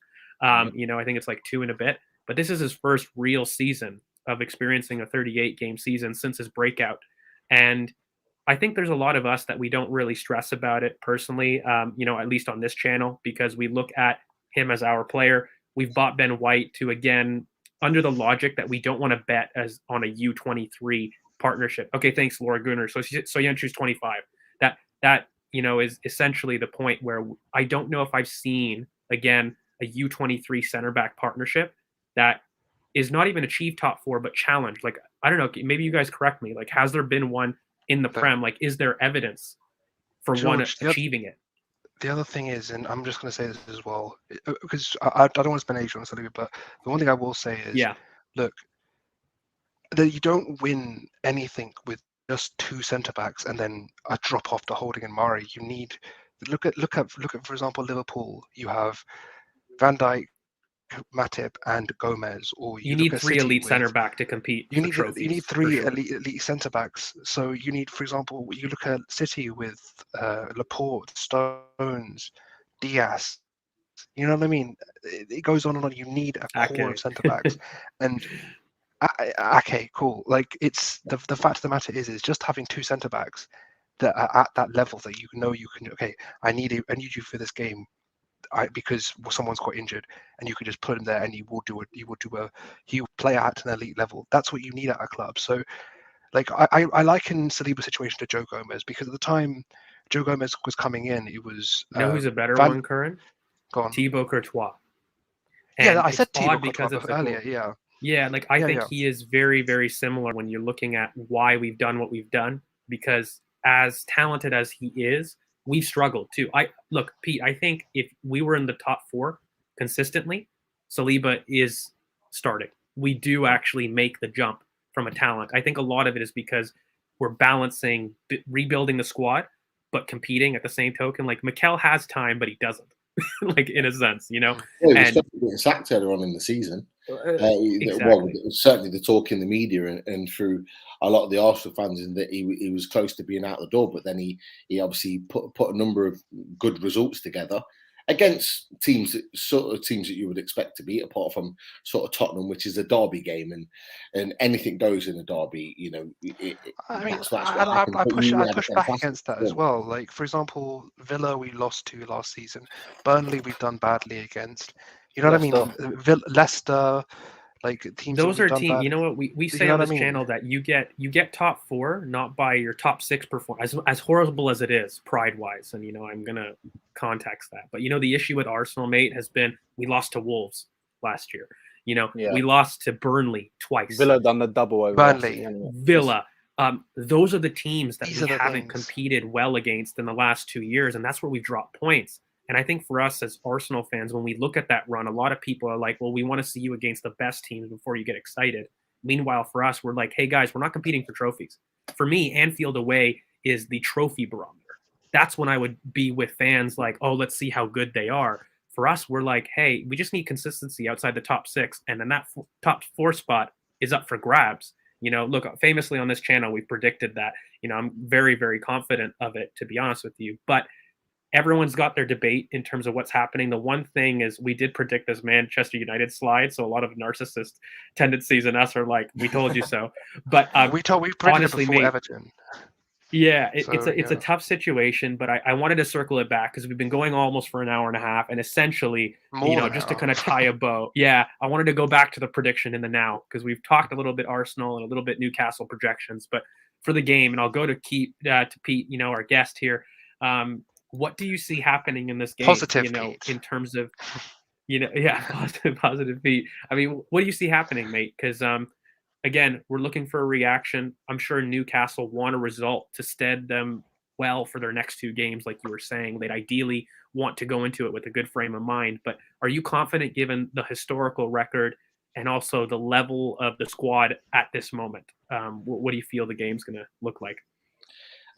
If I was confident, I'd be mad, because our record at the Emirates Stadium is crazy, and if you go back even to Highbury, our record wasn't good there either. So no, I'm not confident in this game. I hope for us to win. Obviously, we haven't won this season. We need to win. Obviously, the vast majority of our games. Wait, have you not won once this season? No, not yet. And we, I have to say, sort of 98% of those games were under Steve Bruce, who was a dreadful manager. Well, I say 98, 95, because Graham Jones took a couple of games as well, who's not a manager. But Eddie Howe has instilled a different way of playing that's going to take time for us to for it to manifest into regular performances. I trust Eddie Howe 100%. I trust the new owners in what they're doing and what they've already done with the club. This is early stages. Like, we're not up there challenging right now. But look, in the years to come, we will be, because the investment's there, the owners there, they know what they want to do with this club. And look, they've had 4 years to prepare for it, because they've been trying to fight for this club to buy this club for 4 years. So going back to the prediction, do I think we'll win? No, I was very positive yesterday on the chat, and I thought, we might win 2-1, we might get a result. What I do think is that Eddie Howe coming back, he's obviously passed his COVID test. He will be in the dugout tomorrow. That will be a positive for us. That'll be a positive for the fans travelling, and I'll be there in the away end tomorrow as well. But also it'll be a positive for the players. It'll be a massive, massive positive for the players tomorrow, having their manager for his first game in the dugout. Like I say, Arsenal's always a tough place to go. If you're asking me now, I would take a point. I'd take a point right now to build us into the 2 big games for us that are on Tuesday and Saturday coming up. But that's kind of my prediction. I don't want to kind of say a score. I think I said 2-1 yesterday to us, but that was just me being positive, because everyone else was like, we're going to get spanked 4-5, all the rest of it. But look, even the analyst said 3-0 to us yesterday. Statman Keith, he even said 3-0. And look, it could well be and likely to be the same. But I would take a point right now at the Emirates, because it's a ground that we don't really get much from, if I'm honest with you. And to be honest, this game tomorrow isn't going to be the be-all and end-all of our season. It's just not. It's not the our be-all and end-all of our season is what we do on Tuesday at home to Norwich, is what we do at home following Saturday against Burnley. It's what we do, when we win your 6 pointers, Southampton and Palace and Brentford, and in the return fixture, and they're the games that are going to define our season. We might pull up trumps and pull a few results out against teams we don't expect to, and I hope that starts from tomorrow.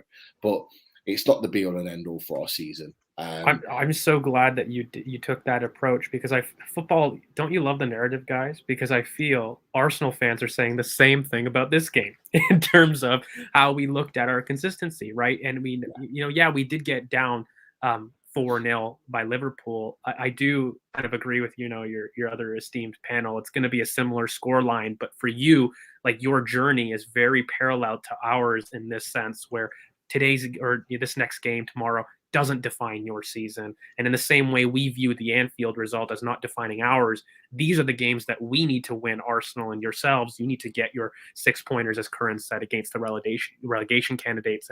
And that's your consistency. Like, I find it so odd, like when you look at these arguments for top 4 or staying in relegation, people love to isolate one game and then they talk about consistency. And I'm like, this flawed logic that makes no sense to me, because, how does one game say your barometer when in reality you need a 10-game run of just some solid results? Even if you don't win all of them, a bunch of draws, a couple wins here, not losing is the most important thing, at the bottom of the table, but also up top. Consistency is the name of the game. And I don't think, bar Manchester City, and someone just double check this for me, I don't think a team has gone for more than 5 wins on the bounce in this league. It just shows the level of competition. And so when we talk about consistency, that needs to be, I think, the goal for both clubs. I think it's a beautiful transition that, both clubs are looking at right now. But maybe I'll go to Willow, mate. Predictions. We've been so nice to Pete, and I feel as though that we're going to be so mean in these predictions. Now, I just want to say I need to shoot because I've got a show. Yeah, go. It's cool. Oh, absolutely, mate. Can you want to shout out your socials too before you leave? Yeah. So yeah, you've got my app on Twitter. Everything's going to be in the description, buddy. Don't worry. Everything Newcastle. Loaded Mag, Loaded HQ is our channel. Just five dads that just love football, Newcastle, just like to talk football in general. Like I say, it's nothing serious. We're just kind of very laid back, as current and experienced yesterday. And we just love football, and we just love Newcastle United, and that's all it is. Nothing serious for us. We just kind of, just enjoy the experience all along. But we have shows on every Friday. Our flagship show, Loaded Mag, on at 8 p.m. I run an away day show that Curran came on with all the away day fans, and yeah, we like I say, we're just kind of building and growing. We've only been going for 6 months, but very close to 2,000 subscribers already. So we're building and moving along quite nicely. And I just appreciate you guys having me on. Best of luck for the season, apart from tomorrow. Got a lot of admiration before I go. Got a lot of admiration for Arsenal as a club, and I always look at a club that's built their club based on success and not necessarily, just kind of throwing money around. And I know we've got a lot of money and we're building, but I've got a lot of admiration for Arsenal for the way they built their club and their philosophy of the way in which they play. So yeah. Massive thanks to you guys. Best of luck for the rest of the season after 2:30 p.m. Tomorrow. And like I say, for the return fixture at St James's Park, I'm sure those guys will get together again. We'll sort something out. Absolutely, mate. We loved having you on, and thank you so much for coming on. It's been excellent to have you. I know from ourselves, it's amazing to have people that are so articulate that are able to to have a conversation like that. It's totally our content, and not to sob story, but yeah, I have a lot of admiration for Newcastle as well. Just growing up, the level that you were as a club, it is so nice. We touched on it at the beginning. It is so nice to see you guys have the hope to compete again. And that's what we want. And that's all any fan wants, right? Just the hope it will get better. And I predict it. So hopefully, again, like you said, after 2:30 for ourselves. Yeah, after 2:30. But cheers. Thank you so much for coming on, mate. And we really appreciate it. We'll definitely touch base in the reverse. Say hello to the lads from me. We'll do. You guys take care. Cheers, mate. Mate. Thank you. Awesome. So, guys, look, it's back to the three amigos and your regular ugly faces at Bop. Guys, definitely in the comments, make sure if you like, comment, subscribe. We haven't done that shout out quite yet. Pete will definitely be coming back on for some more spaces. And of course, in the reverse fixture, we'll have him on. Let us know if you guys like having rival fans come on for some of these previews, because, it's definitely an idea that we want to get going a little bit more as we start to grow the channel. So put down some names as we do go through that you'd love to have us on if we can. I know it's something we've done in the past, but we're looking to really echo again. And I do want to put this only for another 10 or 15 minutes because it's been mad. We've been going almost 2 hours, but we had a guest. So YOLO, I hope you guys enjoy the longer videos. But Willow, mate, let's go to our predictions because we got to not just say YOLO in 2021. Jesus Christ! Right. He is 70 years old, trapped in a 26 years old. Everybody in the comments, and you boys know I look like a babyface assassin, but I am a 70-year-old man who loves scotch. Yeah. Jesus. But yeah, predictions. I think I'm going quite nice. I was between 2-0 Arsenal or 3-1, but I've gone 3-1 because of now. Eddie Howe's in, and I think, he'll go quite attacking. I think they'll get a goal, but I think we need 3. We need at least 3. So 3-1 Arsenal for me. 3-1, eh? Yeah, and you know what? I was so nice to Pete, but I was so bad he couldn't hear it. But like, mate, I think we did just destroy them. I really do. Like, just to go back tactically, I know people skipped over it, but guys, we are the perfect team to face against Newcastle. Like in terms of their defensive awareness at the center back area, in terms of if they play either Almiron or Willock, if they want to go a little bit more attacking, and when Eddie Howe takes the game to us, there's going to be space in there. And look, Emile Smith-Rowe ripped them apart in the last game. Oba did. It's going to be the same thing. And look, I've gone for a 3-0.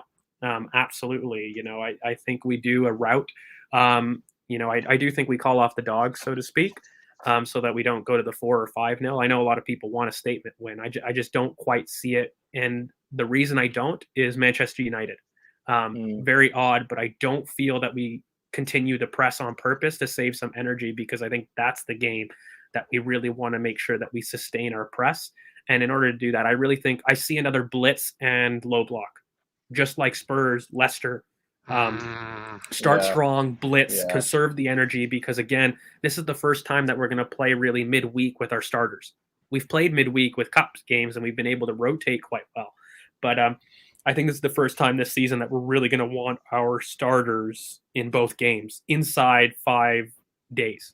So again, I do see a 3-0, which is going to be fine for the goal. I know there's a lot of people that are upset about the goal difference, but really in this run that we have, Everton, United, Southampton, we need to collect max points, and max points equals better goal difference. So if you're able to kind of stave it at 0-0 after about 5 games, that goal difference makes no difference, especially when you look at the Premier League table, guys. Like, it's the people competing for top 4, they're all in and around -1, 0. Ridiculously, they're very, very low. So this idea that we need to be worried quite now isn't it for me. Just keep winning. And, that goal difference, I do agree, though, with fans. Like, I know Yo-Yo's concerned about it, and he has a right to be. I think I would just be a lot more concerned come February, March, if that was the case. But really, I would just stave it a bit. Right now, points are the most important thing. But I really see a 3-0, guys. Like, I think Saka's going to terrorize Lascelles. And I hope they go 3 at the back, mate. I really do, because it could be 4 or 5 if they go 3 at the back. Yeah, I agree with that. Our best performance has been against really bad teams. Yeah, bro. But I don't think they do. Like, he is right, Pete, where Eddie Howe does like to change and tactically. So I do think that he goes low block. And look, mate, I hate to be annoying, but the Emirates has been banging recently. It has. Like, it's been amazing. I think there's been a bubble. Like, I watched your interview with DJ Solenki, which again is a shout out for us, guys. Make sure you go watch that podcast. It was excellent. But when you look at that, and he's right, like, he mentioned that he felt that there was something different at the ground, and I totally agree. Like, even through the screen, I see something different in this team, and I just think with the boys back at the Emirates, the crowd is really going to get them going. And I see a quick route, like I said, with an eye to United, and that's kind of why I don't think we get the 4 or 5-0 that a lot of people are going. And 100% Lord Gunnar, Kieran Tierney starts. There's not even a question in my mind. I don't know if I don't know if I did a predicted lineup, but I'll do one anyway. It's just basically the normal back 5. Ramsdale. Did we not do one? Yeah, we did one. I think Willow did one, and I was doing I think both of you did one. I did mine. I don't know if did you do one, George? No, but I think I'll do it. So Ramsdale, Kieran Tierney, 100%. And the reason is it's not a confidence thing with Nuno Tavares. It 100% is Kieran Tierney is fit, ready. He needs to have this game in preparation for United. He has to start. There's not a question. And I don't think there ever was, especially when you look at some of those training picks. He's featured very heavily. Let's put it that way. So he's 100% going to start. Then you've got your Gabriel White, Tomiyasu, who I think needs to improve a little bit. I don't want to be mean. I know we all love Tommy, but he has struggled for form a little bit, and he was the 3rd worst player for me at Liverpool. So I think this is a really nice game for him to really go back and up that build-up. And then, of course, Ainsley, like I think Willow, you mentioned earlier, mate, like that has to be the move. Has to be. And, coming off at 53 minutes with Lukunga, again, it's not a slight on these players, but, factually, if Arteta wants to do the meritocracy thing about playing people in form, which he was right to with Nuno, okay? Yeah. He has to replace these based on form, which was very, very poor for both of them.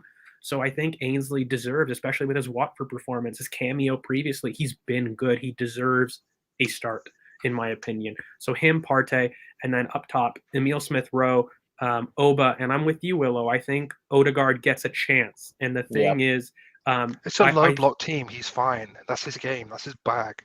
And this is where it goes down to, right, Curran? Because I think they don't do the 3 at the back that we're predicting. They do go 4-4-2 low block because they understand that we start quickly. And Odegaard, for me, is just a much better player. But also, guys, Lacazette was horrible. We highlighted it in our review. He was the reason that disorganized press occurred, and he didn't track, Thiago. And look, I understand it's a tough game, yada, yada, yada, yada. But he was poor individually. He was a big reason why we couldn't get out. And so, for me, Martin has looked bright. Everyone knows I'm not his hugest fan, but just be objective. He's looked bright, and so he deserves a start and a chance to see if he can put himself for United. By the way, because I do think that's the game that we're going to press, and so for me, this is an opportunity to give him a chance, right? And across that spine, those 3 were the worst performers outside Tomiyasu at Liverpool. So for me, that's the change. And Saka, of course, right wing, and I really hope that we go big. We do that Spurs kind of vibes, 3-0, really, really quick. I don't want the goals conceded. I want another clean sheet just to kind of get back to these narratives. Because, I mean, man, even rival thing, I was shocked because, we were talking with Pete. I was like, this guy is understanding. And there's still that narrative that, we are very poor defensively, which I just totally disagree with. I want someone to check that stat because I'm 100% sure. City do have more clean sheets, by the way. Do they? Yeah. Okay. So do Chelsea. It's Chelsea with 7. Is it close, Willow? I swear 6. I saw last week. It's very close. So it's got to be like 1 or 2. It's Mendy with 7, and then Alisson and Edison, and then Ramsdale. But the thing is, Ramsdale's only played, obviously, the 3 games less, and we got spanked in those 3 games. I don't want to talk about them 3 games he won't play. So this is the thing. Basically, I'm just going to go through everyone's score predictions because we have the table and all that jazz. So Willow is 3. We don't have it. CK's not here, but we'll have it. We'll have it up for the review. So Willow 3-1. George 3-0. Z has said 4-1, and CK said 4-0. I'm going 3-0 because I'm a strategic bastard, and I don't want to get caught out by George. I need to make sure that. Wow. That I don't rate that. I don't rate that.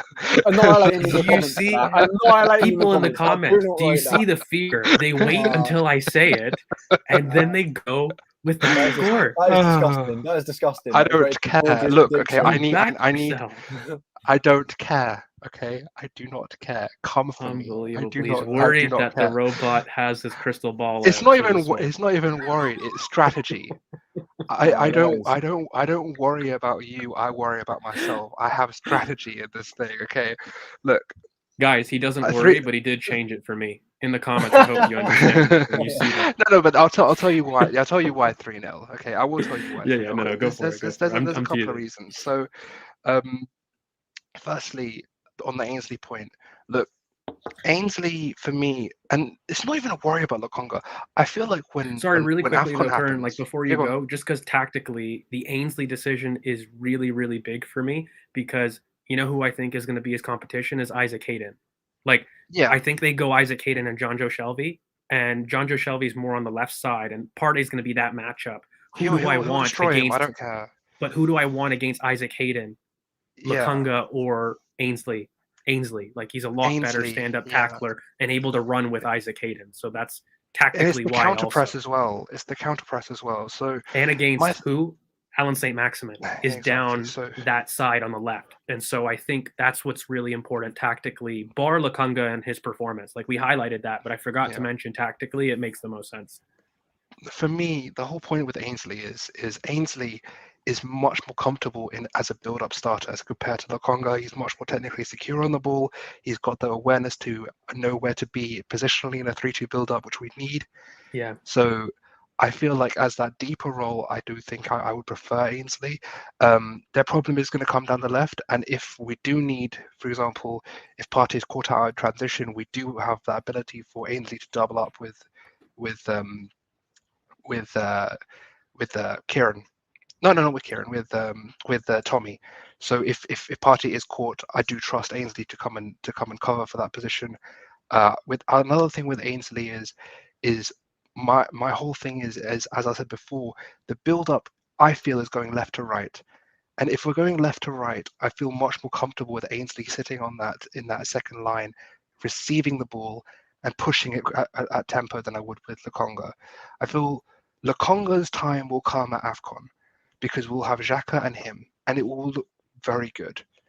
Because I feel like if you push Lokonga higher up and you give him that freedom to really dribble, run with the ball, get some passes off, really understand where he needs to be positionally in that role, I think he'll look much better. I think Xhaka coming back is going to be one of the best things for Lokonga. I think I'm going to do a piece for the Arsenal review on the whole point of Xhaka coming back being massive. The whole thing with Xhaka is, and what I do feel Ainsley will give as well, is you'll be easy. You can actually have the rotation with Kieran as well, so you can actually have Kieran step into that left wing role more efficiently than you would with say a Lokonga because he's more defensively sound. So I do think you'll get that overlap on the left.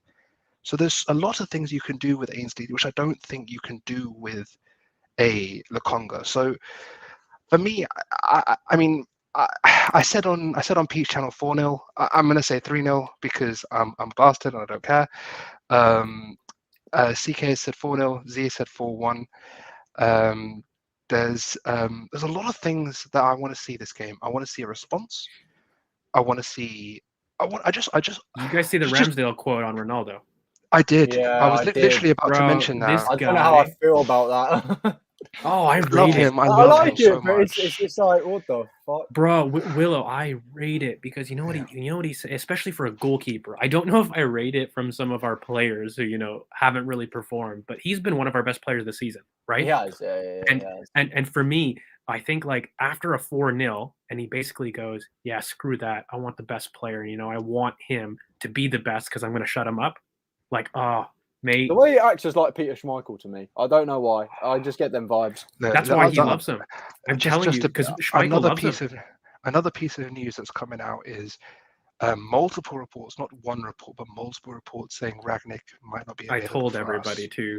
He would have visa issues. I was on the borderline. I was like, maybe not. And honestly, I don't really care. But like, it won't matter. Like, it won't for matter. The casuals, we'll get into it. Yeah, exactly. I don't. Oh my god! Like Ragnick being on it's like a Gatorade burst in NBA 2K. Like it's like he'll give you an extra 5% boost in all stats. Like no, it's just a manager on the touchline. Look, I don't want to get too much into United, mate, because we have. We're gonna get into it.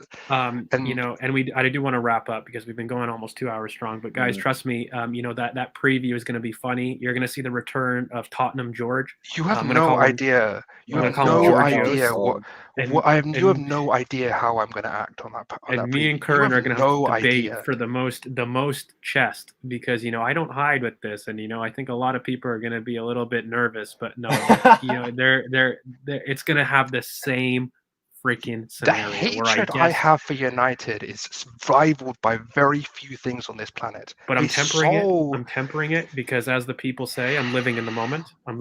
Goose fraba, okay. But guys, in the comments, down there, make sure that you guys like, comment, okay, subscribe to the channel, guys. We've been growing mad, and I don't know, on a personal level, I just want to talk to you guys as our fans. We do a lot of banter on the show, we do a lot of analysis here on the show, but just the opportunity that we get to talk to people all around the world. Thank you so much for the regular contributors, Yo-Yo, Digi, comes all the way from China. Like, it's just mad. Lord Gunnar for coming in a lot. Like, we really appreciate, having you guys come onto the channel, really comment. It's just absolutely immense. I still can't believe some guy from a storage closet in Canada is talking to everybody here, and, we're building a little community. So thank you so much. So enough of the sappy shit. Essentially, Willow, last thoughts kind of on our return to the Emirates, a return from Anfield.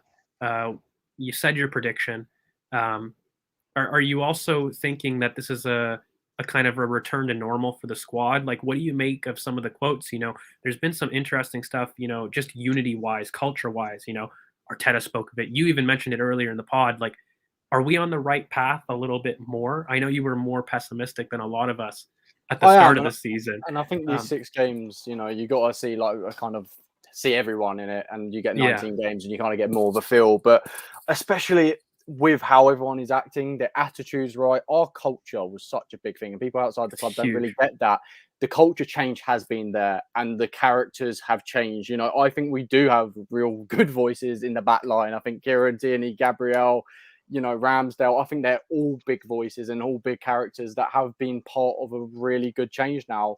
You know, before, if a signing came in, you'd think, oh God, how are they going to integrate into this group? Now, if a signing comes in, I think they'll grow and prosper. So I'm really liking it. You know, the difference is normally when we get palmed by Liverpool, I want to generally just crawl up into a ball and cry.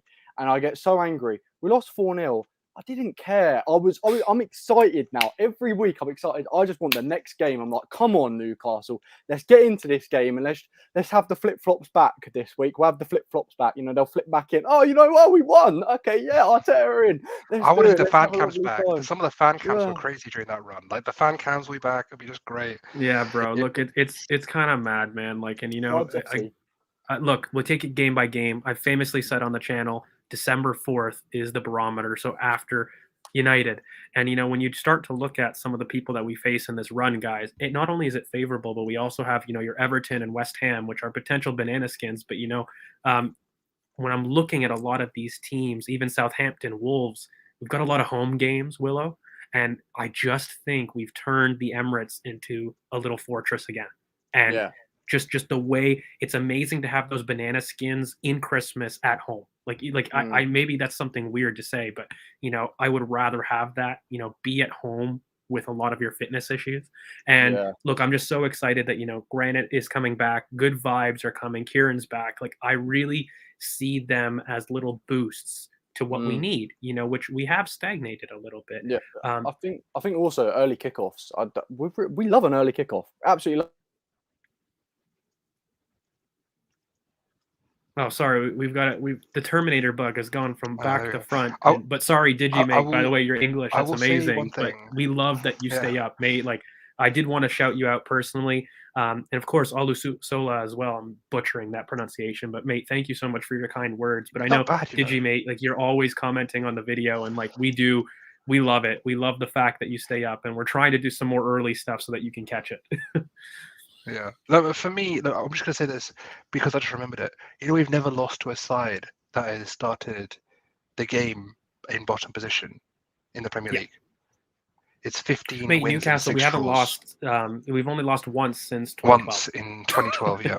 So, I mean, and it's not just being arrogant. We have the opposite effect with Anfield, right? Like, we can never win there for almost. I mean, no one can years, really. I mean, no one can. No one's won. Still, Newcastle can't get a win at the Emirates.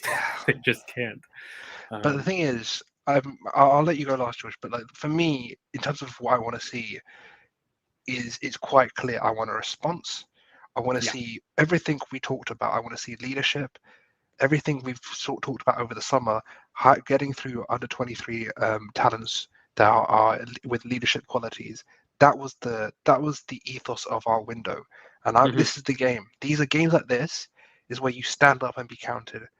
So I don't want to see, you know what I mean? Like, I don't want to see people vacating their zones. I don't want to see people just going and trying to not even just sort of just take it for granted. I want to see the fact that this is the kind of game that wins you top 4. This is the kind of game. Like, forget Liverpool, forget City, forget Chelsea. Everything below that is a must. It's a cup final to me. Like, I don't see those three as, I see those as extras. It's not a free hit. It's not even about that. The fact of the matter is, those are tests. Those are to see where we are in our process, in our project, whatever the hell you want to call it. So tomorrow is what is essential. These are essential points. We can't drop these points. What do we say? I think I said we'd get like 70 to 74 points. I don't know where you were. I never predicted points because I was like, but don't even know how to start with that. If you had to think, I mean, for me, I said 70. Bro, I have no idea on points because honestly, I just rather predict where we're going to be. It's fact, we're going to be top 4 in my opinion. But look, like what you said, how you win that race. It's a marathon. It's not a sprint, and the consistency is really going to be the key thing here. And I think we start that, that big run. I ironically was very short-sighted in previous videos, and I kind of do it facetiously. But hey, man, if we're going to get pammed by Liverpool and then go on a 10-game run, love it. I'll take it. I'll take it. Because these next couple games are, as you said, the barometer for success. And so I'm really Newcastle. We go back to a really big win. We're not going to go overboard when we do it. By the way, I do expect a very big, 3-0. Curran, I've infected him, so he's on there. But again, guys, thank you so much for the support. Make sure you guys share this with your friends. We're on a road to 1K. We're really hoping by the new year we can kind of hit that goal. We've got a lot of exciting content for you guys planned, in the transfer window. We're going to try to up our visuals a little bit. Like, we really want to take the next step. So make sure you guys leave your comments on some constructive criticism that we can really improve on. And we'll definitely try to get the guests that you really want to get on this show because, yeah, we're excited about the community. We're exciting what we're building. And, one thing that I really want to end on is this unity shout that, Mikel has talked about, Edu, and, Josh has talked about. I really feel as though, despite how you might feel about individual players or individual tactics or whatever, I really think pulling together in one forward motion is a dangerous snowball that really, it starts and ends with the fans for me. And I think we see it at the Emirates, this idea that we're becoming a fortress again. And look, our away support is excellent. But I just think even online, us pulling in one direction says a lot about where we could go. And I'm really excited for January. I think we get a shot in the arm about what we really definitely need. And, Granit coming back is a reason to be positive for some of those creativity concerns that I think will definitely, we'll talk about in the future because it's a worthy concern. And I don't want to dismiss people that have a little bit opposite views because it is true.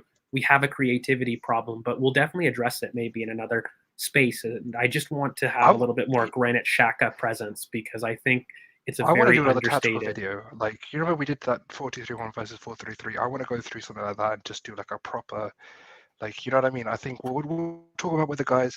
This idea is always going to come through, and we'll figure it out for you guys. We'll end it there. But the thing is, there's a podcast we're gonna record next week with someone we're really happy with. We've got the Newcastle review coming. I think we'll update you all the times on the Twitter at BOP30, and we'll make sure that we get as many eyes on things as possible because we want you to hear us and we want to hear from you as well. So if you haven't subscribed to the Twitter, follow the Twitter, do subscribe. Follow the Twitter. We're gonna go back to the do something crazy. Yeah, we're going to go back to kind of the robot trying to do this outro correct. So remember to like, comment, subscribe, hit that bell for notifications so that you do know when we upload. Follow us at BotFooty on Twitter. And of course, guys, we're going to do those spaces that you guys seem to really love so we can get you more on the channel. You guys can have your views. You can talk to us directly. So thank you again so much for the support, but we're going to keep pushing. Here's hoping to about a 3-0 Arsenal because that's what I need in this life. To get higher up the table, but also much love for the response of Anfield. Thank you guys so much, and we're going to catch you on the next one on the Arsenal review with Newcastle. All right. Bye, guys.